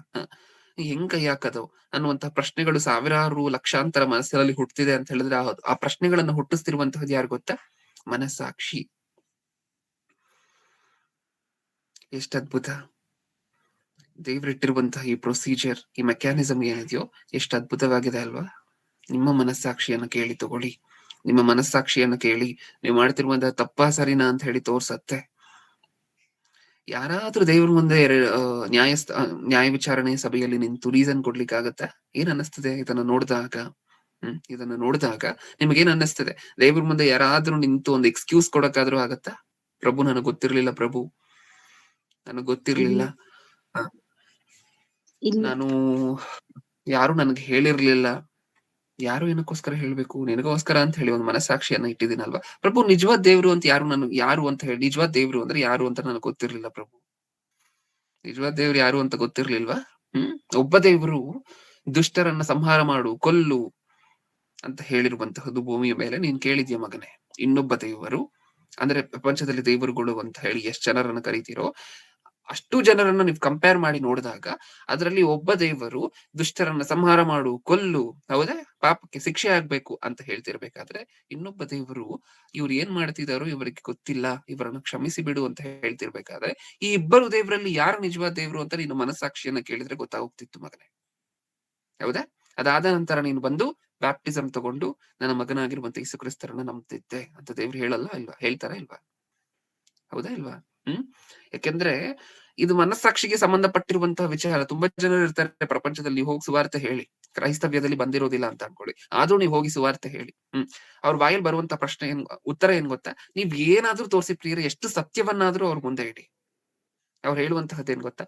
ನಮಗ ಅವೆಲ್ಲ ಗೊತ್ತಿಲ್ಲ, ನಾವು ಪಾಲಿಸ್ಕೊಂಡ್ ಬರ್ತಿರುವಂತಹದ್ದೇ ನಮ್ಮದು, ನಮ್ಮ ತಲತಲಾಂತರಗಳಿಂದ ಬರ್ತಿರುವಂತಹದ್ದು ಮಾತ್ರ ನಮ್ಮದು, ಇದೆಲ್ಲ ರಿಜೆಕ್ಟೆಡ್. ನೀವ್ ಹೇಳ್ತಿದ್ದೀರೋ ನಾನು ಕೇಳೋದಿಲ್ಲ ಅಂದ್ರೆ ಇವರು ತಮ್ಮ ಮನಸ್ಸಾಕ್ಷಿಗೆ ಅವಕಾಶನೇ ಕೊಡ್ತಿಲ್ಲ. ನೀವು ಹೇಳುವಂತಹ ಮಾಹಿತಿಯನ್ನ ಕೇಳಿ, ನೀವು ಹೇಳಿರುವಂತಹ ಮಾಹಿತಿಯನ್ನ ಕೇಳಿ, ಮತ್ತೆ ತನಗೆ ಏನ್ ಮಾಹಿತಿ ಗೊತ್ತೋ ಅದನ್ನ ಪಕ್ಕದಲ್ಲಿಟ್ಟು ಇವೆರಡನ್ನು ಕಂಪೇರ್ ಮಾಡಿ ತನ್ನ ಮನಸ್ಸಾಕ್ಷಿನ ಪ್ರಶ್ನೆನೇ ಕೇಳ್ತಿಲ್ಲ ಇವರು, ಹೌದಾ? ಇದ್ರಲ್ಲಿ ಯಾವ್ದು ಸರಿ, ಯಾವ್ದು ತಪ್ಪು, ಯಾರು ನಿಜವಾದ ದೇವರು, ಯಾರು ನಿಜವಾದ ದೇವ್ರ ಅಲ್ಲ, ಯಾವ್ದು ನಿಜವಾಗ್ಲೂ ದೈವ ಗ್ರಂಥ, ಯಾವ್ದು ನಿಜವಾಗ್ಲೂ ದೈವ ಗ್ರಂಥ ಅಲ್ಲ ಅನ್ನುವಂತ ಪ್ರಶ್ನೆನೇ ಮಾಡ್ಕೊಳ್ತಿಲ್ಲ. ಪ್ರಶ್ನೆ ಮಾಡ್ಕೊಂಡಿದ್ರೆ ತನ್ನ ಮನಸ್ಸಾಕ್ಷಿ ಹೇಳಿರ್ತಾ ಇತ್ತು, ಹೌದಾ ಇಲ್ವಾ? ಅದಕ್ಕೋಸ್ಕರ ಈ ಅಂಶ ಎಷ್ಟು ಪ್ರಾಮುಖವಾಗಿರುವಂತಹದ್ದು ಅಂತ ಹೇಳಿದ್ರೆ, ನಮ್ಮ ಪ್ರತಿದಿನ ಪ್ರತಿ ಕ್ಷಣವೂ ಸಹ ನಾವು ಹೋಗ್ತಿರುವಂತಹ ದಾರಿ ಸರಿನಾ ತಪ್ಪ, ನಾವು ಮಾಡ್ತಿರುವಂತಹ ಕೆಲಸ ಸರಿನಾ ತಪ್ಪ, ಹೌದಾ, ನಾವ್ ಕೂತ್ಕೊಂಡು ಆಲೋಚನೆ ಮಾಡ್ತಿರುವಂತಹ ಆಲೋಚನೆಗಳು ಸರಿನಾ ತಪ್ಪ, ಪ್ರತಿಯೊಂದೊಂದಕ್ಕೂ ಸಹ ಸರ್ಟಿಫೈ ಮಾಡಿ ಟಿಕ್ ಹಾಕುವಂತಹದ್ದು ಅಂದ್ರೆ ನಮ್ಮ ಮನಸ್ಸಾಕ್ಷಿ.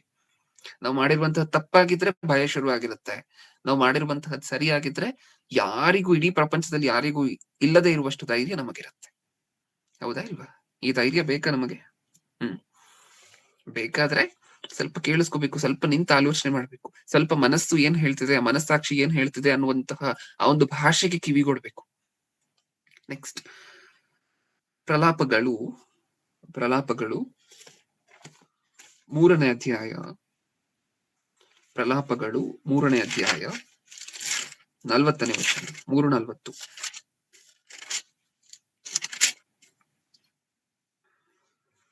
ನಮ್ಮ ನಡತೆಯನ್ನು ಶೋಧಿಸಿ ಪರೀಕ್ಷಿಸಿ ಯೆಹೋವನ ಕಡೆಗೆ ತಿರುಗಿಕೊಳ್ಳೋಣ.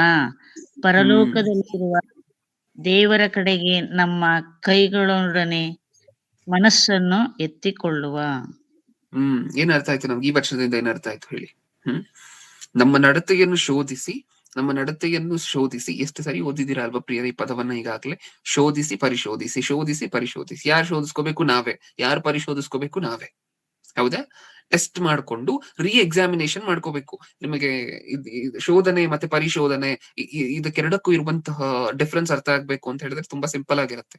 ನೀವು ಒಂದು ಎಕ್ಸಾಮ್ ಅನ್ನ ಬರೀತೀರಾ ಅಂತ ಅನ್ಕೊಳ್ಳಿ, ನಿಮ್ಮ ಮಕ್ಕಳು ಕಾಲೇಜಲ್ಲೋ ಶಾಲೆಯಲ್ಲೋ ಎಕ್ಸಾಮ್ ಬರ್ತಿದ್ದಾರೆ ಅಂತ ಅನ್ಕೊಳ್ಳಿ, ಫೇಲ್ ಅಂತ ಬಂದ್ಬಿಡುತ್ತಂತ ಅನ್ಕೊಳ್ಳಿ. ನಿಮ್ಮ ಮಕ್ಕಳು ಬರ್ದಿರುವಂತ ಆನ್ಸರ್ ಸ್ಕ್ರಿಪ್ಟ್ ಗಳು ಈಗಾಗ್ಲೇ ಕರೆಕ್ಷನ್ ಆಗಿದೆ, ಅದರಲ್ಲಿ ಫೇಲ್ ಅಂತ ಹೇಳಿ ಬಂತು ಅಂತ ಅನ್ಕೊಳ್ಳಿ. ಈಗ ಮತ್ತೆ ಏನ್ ಮಾಡ್ತೀರಾ? ನಿಮ್ಗೆ ಡೌಟ್ ಬಂದು ಇವ್ಯಾಲ್ಯೂಯೇಟರ್ ಅಂದ್ರೆ ಕರೆಕ್ಷನ್ ಮಾಡುವಂತವ್ರು ಸರಿಯಾಗಿ ಮಾಡಿದಾರೋ ಇಲ್ವೋ ಅಂತ ಹೇಳಿ ಮತ್ತೆ ಎಕ್ಸಾಮಿನೇಷನ್ ಹಾಕ್ತೀರಾ, ಇವ್ಯಾಲ್ಯೂಯೇಷನ್ ಗೆ ಹಾಕ್ತೀರಾ. ಇವ್ಯಾಲ್ಯೂಯೇಷನ್ ಆಗೋಗಿದೆ, ಮತ್ತೆ ಇದು ಸರಿನೋ ತಪ್ಪೋ ಅಂತ ಹೇಳಿ ಮತ್ತೆ ಕಳಿಸ್ತೀರಾ ಪೇಪರ್ ಅನ್ನ ಕರೆಕ್ಷನ್ಗೆ. ಹೌದಾ? ಅದನ್ನೇ ಇವ್ಯಾಲ್ಯೂಯೇಷನ್ ಅಂತ ಹೇಳಿ ಕರಿತೀವಿ. ಅದನ್ನೇ ದೇವ್ರು ಹೇಳ್ತಿದ್ದಾರೆ, ನಿಮ್ಮ ಮನಸ್ಸನ್ನ ಕೇಳಿ, ಮತ್ತೆ ಕೇಳಿ. ಹೌದಾ? ಕೇಳಿ, ನೀವು ಮಾಡಿರುವಂತಹದ್ದು ಸರಿನಾ ತಪ್ಪಾ ಅಂತ ಹೇಳಿ ಒಂದ್ಸರಿ ನೋಡ್ಕೊಳ್ಳಿ, ಅದಾದ ನಂತರ ಮತ್ತೆ ನೋಡ್ಕೊಳ್ಳಿ. ಇದೆರಡು ಮಾಡಿದ ನಂತರ ಏನ್ ಅರ್ಥ ಆಗತ್ತಂತೆ ನಮಗೆ? ನಮ್ಮ ನಡತೆಯನ್ನು ಶೋಧಿಸಿ ಪರಿಶೋಧಿಸಿ ಯೆಹೋವನ ಕಡೆಗೆ ತಿರುಗಿಕೊಳ್ಳೋಣ. ನಿಮ್ ಮನಸ್ಸು ಹೇಳ್ಬಿಡತ್ತೆ, ನೀವ್ ಯೆಹೋವನ ಕಡೆಯಲ್ಲೇ ಇದ್ದೀರಾ ಅಥವಾ ಬೇರೆ ಕಡೆ ಇದ್ದೀರಾ. ಒಂದ್ ವೇಳೆ ಬೇರೆ ಕಡೆ ಇದ್ದೀರಾ ಅಂತ ಹೇಳಿ ಹೇಳಿದ್ರೆ ಮನಸ್ಸು, ಅವಾಗ ಯೆಹೋವನ ಕಡೆಗೆ ತಿರುಗಿಕೊಳ್ಳಿ ದಯವಿಟ್ಟು. ಫಸ್ಟ್ ನೀವ್ ಯಾವ ಕಡೆ ಇದ್ದೀರಾ ಅಂತ ನಿಮ್ಗೆ ಗೊತ್ತಾಗ್ಬೇಕು. ಅದಕ್ಕೋಸ್ಕರ ಒಂದ್ಸರಿ ನಿಮ್ಮ ಮನಸ್ಸಾಕ್ಷಿಯನ್ನ ಕೇಳಿ, ಅದ್ ಹೇಳುತ್ತೆ. ನೀವ್ ದೇವರ ಹತ್ರನೇ ಇದ್ದೀರಾ ಅಥವಾ ದೇವರಿಂದ ದೂರ ಆಗಿ ಹೋಗ್ತಿದ್ದೀರಾ? ಮೊದ್ಲಿದ್ದಂತ ಆಸಕ್ತಿ ಇವಾಗ್ಲೂ ಇದೆಯಾ? ಅಥವಾ ದೇವರ ಮೇಲೆ ಬರ್ತಾ ವಾಕ್ಯಗಳ ಮೇಲೆ ಆಸಕ್ತಿ ಏನಾದ್ರೂ ಕಡಿಮೆ ಆಗ್ತಿದ್ಯಾ ಅಂತ ಹೇಳಿ ನಿಮ್ಮ ಮನಸ್ಸು ನಿಮಗೆ ಹೇಳತ್ತೆ. ನಿಮ್ಮ ಮನಸ್ಸಾಕ್ಷಿ, ದೇವರಿಟ್ಟಿರುವಂತಹ ಮನಸ್ಸಾಕ್ಷಿ ನಿಮಗೆ ಹೇಳತ್ತೆ, ತಿಳಿಸ್ಕೊಡತ್ತೆ. ಸರಿನಾ ತಪ್ಪ? ದೇವರ ಹತ್ರ ಇದ್ದೀರಾ, ದೂರ ಇದ್ದೀರಾ? ಹೌದಾ? ದೇವರ ಕಡೆ ಇದ್ದೀರಾ, ದೇವರ ವಿರೋಧವಾಗಿದ್ದೀರಾ? ನಿಮ್ಮ ಮನಸ್ಸು ನಿಮಗೆ ಹೇಳತ್ತೆ. ಹೌದಾ? ಅದ್ ಹೇಳಿದ ನಂತರ ಆಮೇಲೆ ನಾವು ದೇವರ ಕಡೆ ತಿರ್ಕೋಬಹುದು. ಹೌದಾ? ವಾಕ್ಯಗಳನ್ನು ಕೇಳುವುದರ ಮೂಲಕ ಆಗಿರ್ಬೋದು, ವಾಕ್ಯಗಳನ್ನು ಹೆಚ್ಚಾಗಿ ಓದುವುದರ ಮೂಲಕ ಆಗಿರ್ಬೋದು. ಫಸ್ಟ್ ಗೊತ್ತಾಗ್ಬೇಕಲ್ವಾ ದೇವ್ರ ಕಡೆ ಇದ್ದೀವಾ ಇಲ್ವಾ ಅಂತ ಹೇಳಿ. ಕೀರ್ತನೆಗಳು 119ನೇ ಅಧ್ಯಾಯ 119ನೇ ಕೀರ್ತನೆ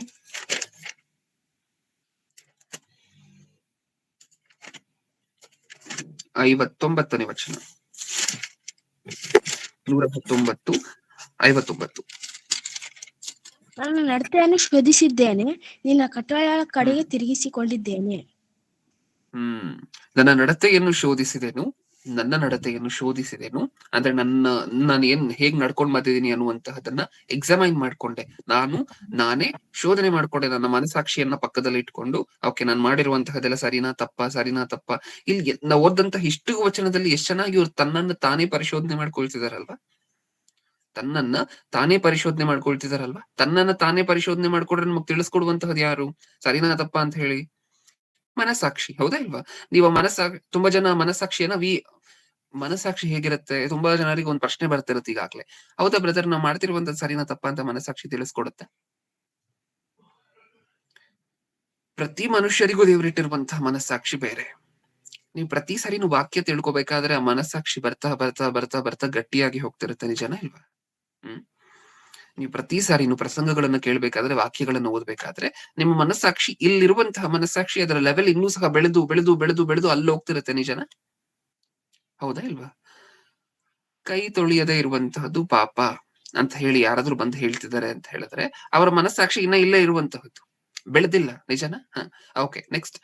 ನೀವ್ ವಾಕ್ಯಗಳನ್ನ ತಿಳ್ಕೊಂಡು ಅರ್ಥ ಮಾಡ್ಕೊಂಡು ಇದೆಲ್ಲ ಮಾಡಿದ ನಂತರ ಕೈ ತೊಳೆಯದೇ ಇರುವಂತ ಅಶುದ್ಧತೆಗಿಂತ ಇನ್ನೊಂದು ಅಶುದ್ಧತೆ ಇದೆ ಅನ್ನುವಂಥದ್ದು ನಿಮಗೆ ಅರ್ಥ ಆಗ್ತಿದೆ ಅಂದ್ರೆ ನಿಮ್ಮ ಮನಸ್ಸಾಕ್ಷಿ ಎಲ್ಲೋ ಇದೆ. ನಿಮ್ಮ ಮನಸ್ಸಾಕ್ಷಿಯನ್ನು ನೀವು ಬೆಳೆಸ್ಕೊಂಡಿದ್ದೀರಾ, ಗಟ್ಟಿ ಮಾಡ್ಕೊಂಡಿದ್ದೀರಾ. ಹೌದಾ? ಯಾವ್ದ್ ತಪ್ಪು ಯಾವ್ದ್ ಸರಿ ಅಂತ ಹೇಳಿ ಹೇಳುವಂತಹ ಇನ್ನೂ ಟ್ರೈನಿಂಗ್ ಅನ್ನ ಜಾಸ್ತಿ ಕೊಟ್ಟು ಹೋಗಿದ್ದೀರಾ ನಿಮ್ಮ ಮನಸ್ಸಾಕ್ಷಿಗೆ. ಹೌದಾ? ಈ ವಾಕ್ಯಗಳು ಏನ್ ಮಾಡುತ್ತೆ, ನಿಮ್ಮ ಮನಸ್ಸಲ್ಲಿರುವಂತಹ ಭಾವನೆಯನ್ನ, ಸರಿ ಮತ್ತೆ ತಪ್ಪು ಇದನ್ನ ತಿಳಿಯಪಡಿಸುವಂತಹ ಭಾವನೆಯನ್ನ ಏನ್ ಮಾಡುತ್ತೆ, ಇನ್ನೂ ಸಹ ಗಟ್ಟಿ ಮಾಡ್ತಾ ಗಟ್ಟಿ ಮಾಡ್ತಾ ಗಟ್ಟಿ ಮಾಡ್ತಾ ಹೋಗ್ತಾ ಇರುತ್ತೆ. ಹೌದಾ? ಆದ್ರೆ ಕೊಲೆ ಮಾಡುವಂತಹ ತಪ್ಪೋ ಸರಿನೋ ಅನ್ನುವಂತಹದ್ದು ಇದು ವಾಕ್ಯ ತಿಳ್ಕೊಂಡೇ ಇರ್ಬೇಕು ಇದನ್ನ ಅರ್ಥ ಮಾಡ್ಕೊಳ್ಲಿಕ್ಕೆ ಅನ್ನುವಂತಹದ್ದಿಲ್ಲ. ಹೌದಾ ಇಲ್ವಾ? ಕೊಲೆ ಮಾಡುವಂತಹದ್ದು ಸರಿನಾ ತಪ್ಪ ಅಂತ ಹೇಳಿ ಯಾರ್ ಬೇಕಾದ್ರೂ ಅರ್ಥ ಮಾಡ್ಕೋಬಹುದಾ? ಹೌದು. ಕೊಲೆ ಮಾಡುವಂತಹದ್ದು ಸರಿನಾ ತಪ್ಪ, ಅಥವಾ ವ್ಯಭಿಚಾರ ನಡೆಸುವಂತಹದ್ದು ಸರಿನಾ ತಪ್ಪ, ಅಥವಾ ದರೋಡೆ ಮಾಡುವಂತಹದ್ದು ಸರಿನಾ ತಪ್ಪ, ಇದೆಲ್ಲ ಅರ್ಥ ಆಗ್ಲಿಕ್ಕೆ ವಾಕ್ಯನೇ ತಿಳ್ಕೊಬೇಕಾಗಿರುವಂತ ಅವಶ್ಯಕತೆ ಇಲ್ಲ. ಹೌದಾ? ತನ್ನ ಮನಸ್ಸಾಕ್ಷಿ ಎಲ್ಲರಿಗೂ ಪ್ರತಿಯೊಬ್ಬೊಬ್ಬರಿಗೂ ಹೇಳುತ್ತಾ, ನೀನು ಇದ್ ಸರಿ ಇದು ತಪ್ಪು ಅಂತ ಈಸಿಯಾಗಿ ಗೊತ್ತಾಗತ್ತ. ಪ್ರತಿ ಮನುಷ್ಯನಿಗೂ ಸಹ ಏನು ಗೊತ್ತಿಲ್ಲ ಅಂದ್ರೂ ಗೊತ್ತಾಗತ್ತ. ಗೊತ್ತಾಗತ್ತೆ. ನೀವು ವಾಕ್ಯ ತಿಳ್ಕೊಂಡ ನಂತರ ಕೆಲವು ವಿಚಾರಗಳು, ಯಾವ್ಯಾವ ವಿಚಾರಗಳು? ಉದಾಹರಣೆಗೆ ಸಹೋದರನ ಬಗ್ಗೆ ಕೆಟ್ಟದ್ದಾಗಿ ಮಾತಾಡುವಂತಹದ್ದು. ಸಹೋದರನ ಬಗ್ಗೆ ಕೆಟ್ಟದ್ದಾಗಿ ಮಾತಾಡಿದ್ರೆ ಈ ಪ್ರಪಂಚದಲ್ಲಿ ನಿಮ್ಮನ್ನು ತಗೊಂಡೋಗಿ ಜೈಲ್ಗೆ ಹಾಕೋದಿಲ್ಲ. ಹೌದಾ ಇಲ್ವಾ? ಯಾರಾದ್ರೂ ಒಬ್ರು ಬ್ರದರ್ ಇದಾರೆ ಅಂತ ಅನ್ಕೊಳ್ಳಿ, ಚರ್ಚೆಗೆ ಬರುವಂತಹ ಬ್ರದರ್, ಅವ್ರ ಬಗ್ಗೆ ಕೆಟ್ಟದ್ದಾಗಿ ಮಾತಾಡ್ತಿದೀವಿ ಅಂದ್ರೆ ಜೈಲ್ಗೆ ಹಾಕ್ತಾರೆ? ನಮ್ಮನ್ನ ಹಾಕೋದಿಲ್ಲ. ಆದ್ರೆ ನಿಮ್ಮ ಮನಸ್ಸಾಕ್ಷಿಯ ನಿಮಿತ್ತ ಅದು ತಪ್ಪು. ಹೇಗ್ ಗೊತ್ತಾಯ್ತು ಅದು ತಪ್ಪು ಅಂತ ನಿಮಗೆ? ನೀವು ವಾಕ್ಯಗಳನ್ನ ಓದಿ ಅದನ್ನ ಅರ್ಥ ಮಾಡ್ಕೊಂಡು ಯಾವಾಗ ನಿಮ್ಮ ಮನಸ್ಸಲ್ಲಿ ಸ್ಟೋರ್ ಮಾಡ್ಕೊಂಡು ಇಟ್ಕೊಳ್ತೀರೋ, ಈ ರೀತಿಯಾಗಿರುವಂತ ಉತ್ತಮವಾಗಿರುವಂತಹ ವಿಚಾರಗಳು ಸಹ ನಿಮ್ಮ ಮನಸ್ಸಾಕ್ಷಿ ಸರಿ ತಪ್ಪ, ಸರಿನಾ ತಪ್ಪ ಅನ್ನುವಂತಹ ಜಡ್ಜ್ಮೆಂಟ್ಗೆ ಬರುವಂತಹ ಹಂತಕ್ಕೆ ಬಂದಿರತ್ತೆ, ಶಕ್ತಿಯನ್ನು ಹೊಂದಿರುತ್ತೆ. ಹೌದಾ? ನಮಗೆ ಅರ್ಥ ಆಗ್ತಿದ್ಯಾ ಪ್ರಿಯರೇ? ಈಗ ನಾವು ಆಲೋಚನೆ ಮಾಡ್ತಿರುವಂತಹದ್ದು ಒಂದು ಫಿಲಾಸಫಿಕಲ್ ಲೆಸನ್ ಅಂತ ಹೇಳಿದ್ರೆ ನಮ್ಮ ಮನಸ್ಸಿಗೆ, ಮನಸ್ಸಾಕ್ಷಿಗೆ, ಆಲೋಚನೆಗಳಿಗೆ ಸಂಬಂಧಪಟ್ಟಿರುವಂತಹ ವಿಚಾರ ಆಗಿರೋದರಿಂದ ತುಂಬಾ ಜನ ಕೂತ್ಕೊಂಡು ಗಮನ ಕೊಟ್ಟು ಕೇಳಿದ್ರೆ ಮಾತ್ರ ಅರ್ಥ ಆಗತ್ತೆ. ಹೌದಾ? ಒಂದು ಜನರಲ್ ಆಗಿರುವಂತಹ ಲೆಸನ್ ಅಲ್ಲ. ನಮ್ಮ ಮನಸ್ಸಿಗೆ, ಮನಸ್ಸಾಕ್ಷಿಗೆ, ಆಲೋಚನೆಗಳಿಗೆ, ಹೌದಾ, ನಮ್ಮ ಹೃದಯದಲ್ಲಿ ಬರುವಂತಹ ಯೋಚನೆಗಳಿಗೆ ಸಂಬಂಧಪಟ್ಟಿರುವಂತಹ ಮಾತು. ಅರ್ಥ ಆದ್ರೆ ನಮ್ಮಷ್ಟು ದೊಡ್ಡ ಧೈರ್ಯಸ್ಥರು ಇನ್ ಮುಂದೆ ಇರೋದಿಲ್ಲ. ಅರ್ಥ ಆಗದೆ ಹೋದರೆ ಮತ್ತೆ ದಯವಿಟ್ಟು ಈ ಸಂದೇಶವನ್ನ ಕೇಳಲಿಕ್ಕೆ ಪ್ರಯತ್ನ ಪಡಿ. ಕೊನೆ ವಚನ ಇವತ್ತಿಗೆ 11ನೇ ಅಧ್ಯಾಯ, ಕೊರಿಂಥದವರಿಗೆ ಬರೆದ ಮೊದಲನೇ ಪತ್ರಿಕೆ 11ನೇ ಅಧ್ಯಾಯ, ಕೊರಿಂಥದವರಿಗೆ ಬರೆದ ಮೊದಲನೇ ಪತ್ರಿಕೆ, ಅದೇ ನಾವು ಆಗ್ಲೇ ಪ್ರಾರಂಭದಲ್ಲಿ ಶುರು ಮಾಡಿದ್ವಲ್ವಾ, ಅದೇ ವಚನಕ್ಕೆ ಹೋಗೋಣ. 11ನೇ ಅಧ್ಯಾಯ 31ನೇ ವಚನ. 11:31.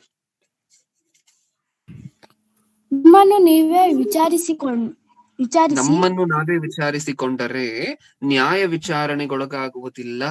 ನಮ್ಮನ್ನು ನಾವೇ ವಿಚಾರಿಸಿಕೊಂಡರೆ ನ್ಯಾಯ ವಿಚಾರಣೆಗೊಳಗಾಗುವುದಿಲ್ಲ. ಎಷ್ಟು ದೊಡ್ಡ ಆಫರ್ ಅಲ್ವಾ ದೇವರು ಕೊಡ್ತಿರುವಂತಹದ್ದು. ನಮ್ಮನ್ನ ನಾವೇ ವಿಚಾರಿಸಿಕೊಂಡರೆ ನ್ಯಾಯ ವಿಚಾರಣೆಗೊಳಗಾಗುವುದಿಲ್ಲ. ಎಷ್ಟು ದೊಡ್ಡ ಆಫರ್.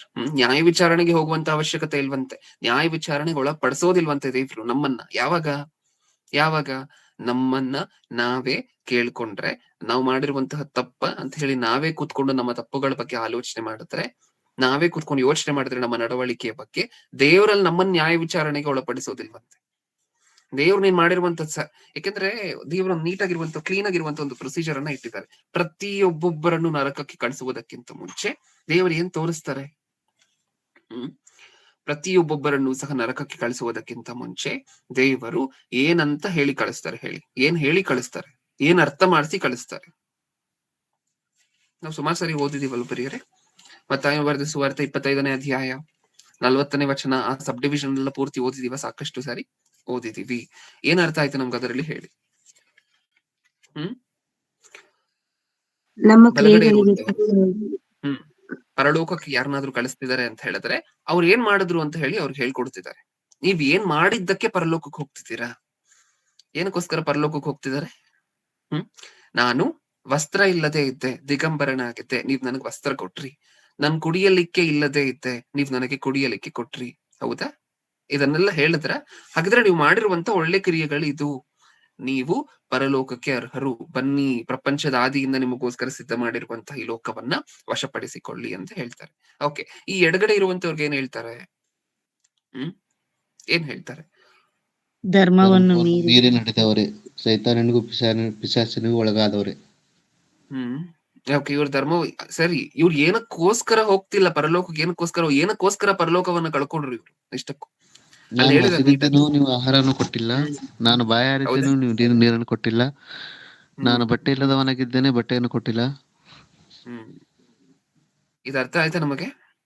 ನರಕಕ್ಕೆ ಕಳಿಸುವುದಕ್ಕಿಂತ ಮುಂಚೆ ಪ್ರತಿ ಮನುಷ್ಯನಿಗೂ ನ್ಯಾಯ ವಿಚಾರಣೆಯ ದಿನದಲ್ಲಿ ಏನು ಹೇಳಿ ಕಳಿಸ್ತಾರೆ ದೇವ್ರು? ನೀನು ಏನಕ್ಕೋಸ್ಕರ ಪರಲೋಕವನ್ನ ಕಳ್ಕೊಂಡೆ ಅದ್ ನಿನಗೆ ಗೊತ್ತಾಗ್ಬೇಕು. ನರಕಕ್ಕೆ ಹೋಗುವುದಕ್ಕಿಂತ ಮುಂಚೆ, ಆ ಶಿಕ್ಷೆಯನ್ನ ಅನುಭವಿಸುವುದಕ್ಕಿಂತ ಮುಂಚೆ ನೀನ್ ಏನಕ್ಕೋಸ್ಕರ ಪರಲೋಕವನ್ನ ಕಳ್ಕೊಂಡೆ? ಹೌದಾ? ಒಂದು ಉದಾಹರಣೆಯಾಗಿ ಈ ಮಾತನ್ನ ನಾವು ಸತ್ಯವೇದದಲ್ಲಿ ಓದ್ಕೊಳ್ತೀವಿ. ಏನು? ನಾನು ಹಸಿದಿದ್ದೇನು, ನೀವು ಕೊಟ್ಟಿಲ್ಲ. ನಾನು ಬಾಯಾರಿದ್ದೇನು, ನೀವು ಕುಡಿಯಲಿಕ್ಕೆ ಕೊಟ್ಟಿಲ್ಲ. ನಾನು ದಿಗಂಬರನಾಗಿದ್ದೆ, ನೀವು ವಸ್ತ್ರ ಕೊಟ್ಟಿಲ್ಲ. ಅಂದ್ರೆ ಪ್ರತಿ ಮನುಷ್ಯನಿಗೂ ತನ್ನ ತಪ್ಪನ್ನು ತಿಳಿಸೇ ನರಕ ಕಳಿಸ್ತಾರ ದೇವ್ರು, ಖಚಿತವಾಗಿ. ಯಾಕಂದ್ರೆ ಆ ವಚನದಲ್ಲಿ ಹಾಗೆ ಇರುವಂತಹದ್ದು. ಕಳಿಸುವುದಕ್ಕಿಂತ ಮುಂಚೆ ಇವ್ರಿಗೂ ಹೇಳಿದ್ರು ಇವ್ರು ಏನ್ ಸರಿ ಮಾಡಿದ್ದಾರೆ ಅಂತ, ಅವ್ರಿಗೂ ಹೇಳಿದ್ರು ಅವ್ರು ಏನಕ್ಕೋಸ್ಕರ ಮಿಸ್ ಮಾಡ್ಕೊಂಡ್ರು ಪರಲೋಕವನ್ನ ಅಂತ ಹೇಳಿ ಕಳಿಸ್ತಿದಾರ. ಹೌದು, ಯಾಕಂದ್ರೆ ಪ್ರತಿ ಒಬ್ಬೊಬ್ಬರಿಗೂ ಗೊತ್ತಾಗ್ಬೇಕಲ್ವಾ, ತಾನು ಏನಕ್ಕೋಸ್ಕರ ನರ್ಕಕ್ಕೆ ಹೋಗ್ತಿದೀನಿ, ಏನಕ್ಕೋಸ್ಕರ ದೇವ್ರು ನನ್ನ ನರ್ಕಕ್ಕೆ ಹಾಕ್ತಿದ್ದಾರೆ, ಏನಕ್ಕೋಸ್ಕರ ದೇವ್ರು ನನಗೆ ಪರಲೋಕ ಕೊಡ್ತಿಲ್ಲ ಅಂತ ಗೊತ್ತಾಗ್ಬೇಕಲ್ವಾ? ಗೊತ್ತಾಗ್ಬೇಕಾ ಬೇಡವಾ? ಗೊತ್ತಾಗ್ಬೇಕು. ಈಗ ನಾವ್ ಹಿಂದೆ ಓದಂತಹ ವಚನದಲ್ಲಿ, ಕೊರಿಂಥದವರಿಗೆ ಬರೆದ ಮೊದಲನೇ ಪತ್ರಿಕೆ 11:30 ಈಗ ತಾನೇ ಓದಂತಹ ವಚನದಲ್ಲಿ ಏನಿತ್ತು? ನಮ್ಮ ತಪ್ಪುಗಳನ್ನ ನಾವೇ ಅರ್ಥ ಮಾಡ್ಕೊಂಡ್ಬಿಟ್ವಿ ಅಂತ ಅನ್ಕೊಳ್ಳಿ. ನಾವ್ ಮಾಡಿರುವಂತದ್ ಸರಿನಾ ತಪ್ಪಾ ಅಂತ ಹೇಳಿ ನಾವೇ ಎಕ್ಸಾಮೈನ್ ಮಾಡ್ಕೊಂಡ್ವಿ ಕೂತ್ಕೊಂಡು, ಮನಸ್ಸಾಕ್ಷಿ ಹೇಳಿರುವಂತಹದನ್ನ ಕೇಳಿ ಅಂತ ಅನ್ಕೊಳ್ಳಿ. ಆಗ ಇದನ್ನ ದೇವರು ರಿಪೀಟ್ ಮಾಡ್ಬೇಕಾಗಿರುವಂತಹ ಅವಶ್ಯಕತೆ ಇಲ್ಲ. ನೀವು ಈ ತಪ್ಪನ್ನ ಮಾಡಿದ್ರಿ, ಇಲ್ಲಿ ಈ ತಪ್ಪನ್ನ ಮಾಡಿದ್ರಿ, ಈ ದಿನ ಈ ತಪ್ಪನ್ನ ಮಾಡಿದ್ರಿ ಅಂತ ಮತ್ತೆ ರಿಪೀಟ್ ಮಾಡ್ಬೇಕಾಗಿರುವಂತ ಅವಶ್ಯಕತೆ ಇಲ್ಲ ನ್ಯಾಯ ವಿಚಾರಣೆಯಲ್ಲಿ ದೇವ್ರು. ನೀವೇ ತಿಳ್ಕೊಂಬಿಡಿ ಅಲ್ವಾ ಅದಕ್ಕಿಂತ ಮುಂಚೆ.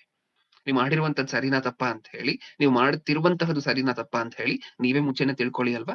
ಅದೇ ಅದರ ಅರ್ಥ. ಈಗ ತಾನೇ ಓದಂತಹ ವಚನದ ಅರ್ಥ ಇದೆ. ಏನು? ನಮ್ಮನ್ನ ನಾವೇ ಪರಿಶೋಧಿಸ್ಕೊಂಡ್ರೆ ನಾವು ನ್ಯಾಯ ವಿಚಾರಣೆಗೆ ಒಳಗಾಗುವುದಿಲ್ಲ. ಯಾಕಂದ್ರೆ ನೀವು ಪರಿಶೋಧಿಸ್ಕೊಂಡ್ರೆ ನಿಮ್ಮನ್ನ ನೀವು ಸರಿ ಮಾಡ್ಕೊಳ್ತೀರಾ.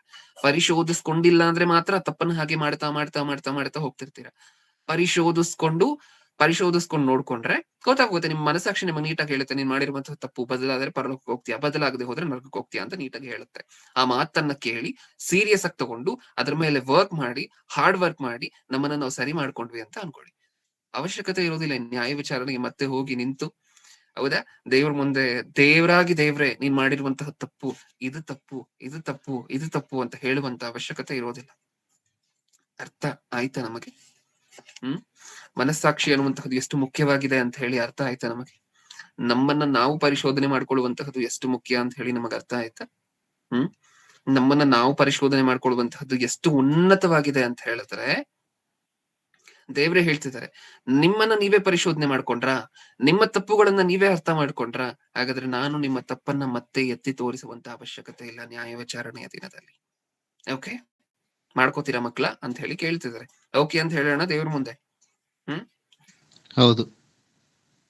ಕಣ್ಮುಚ್ಚಿ ಪ್ರಿಯರ ಚಿಕ್ಕದಾಗಿ ಒಂದು ಪ್ರಾರ್ಥನೆ ಮಾಡಿ ಶುರು ಮಾಡೋಣ.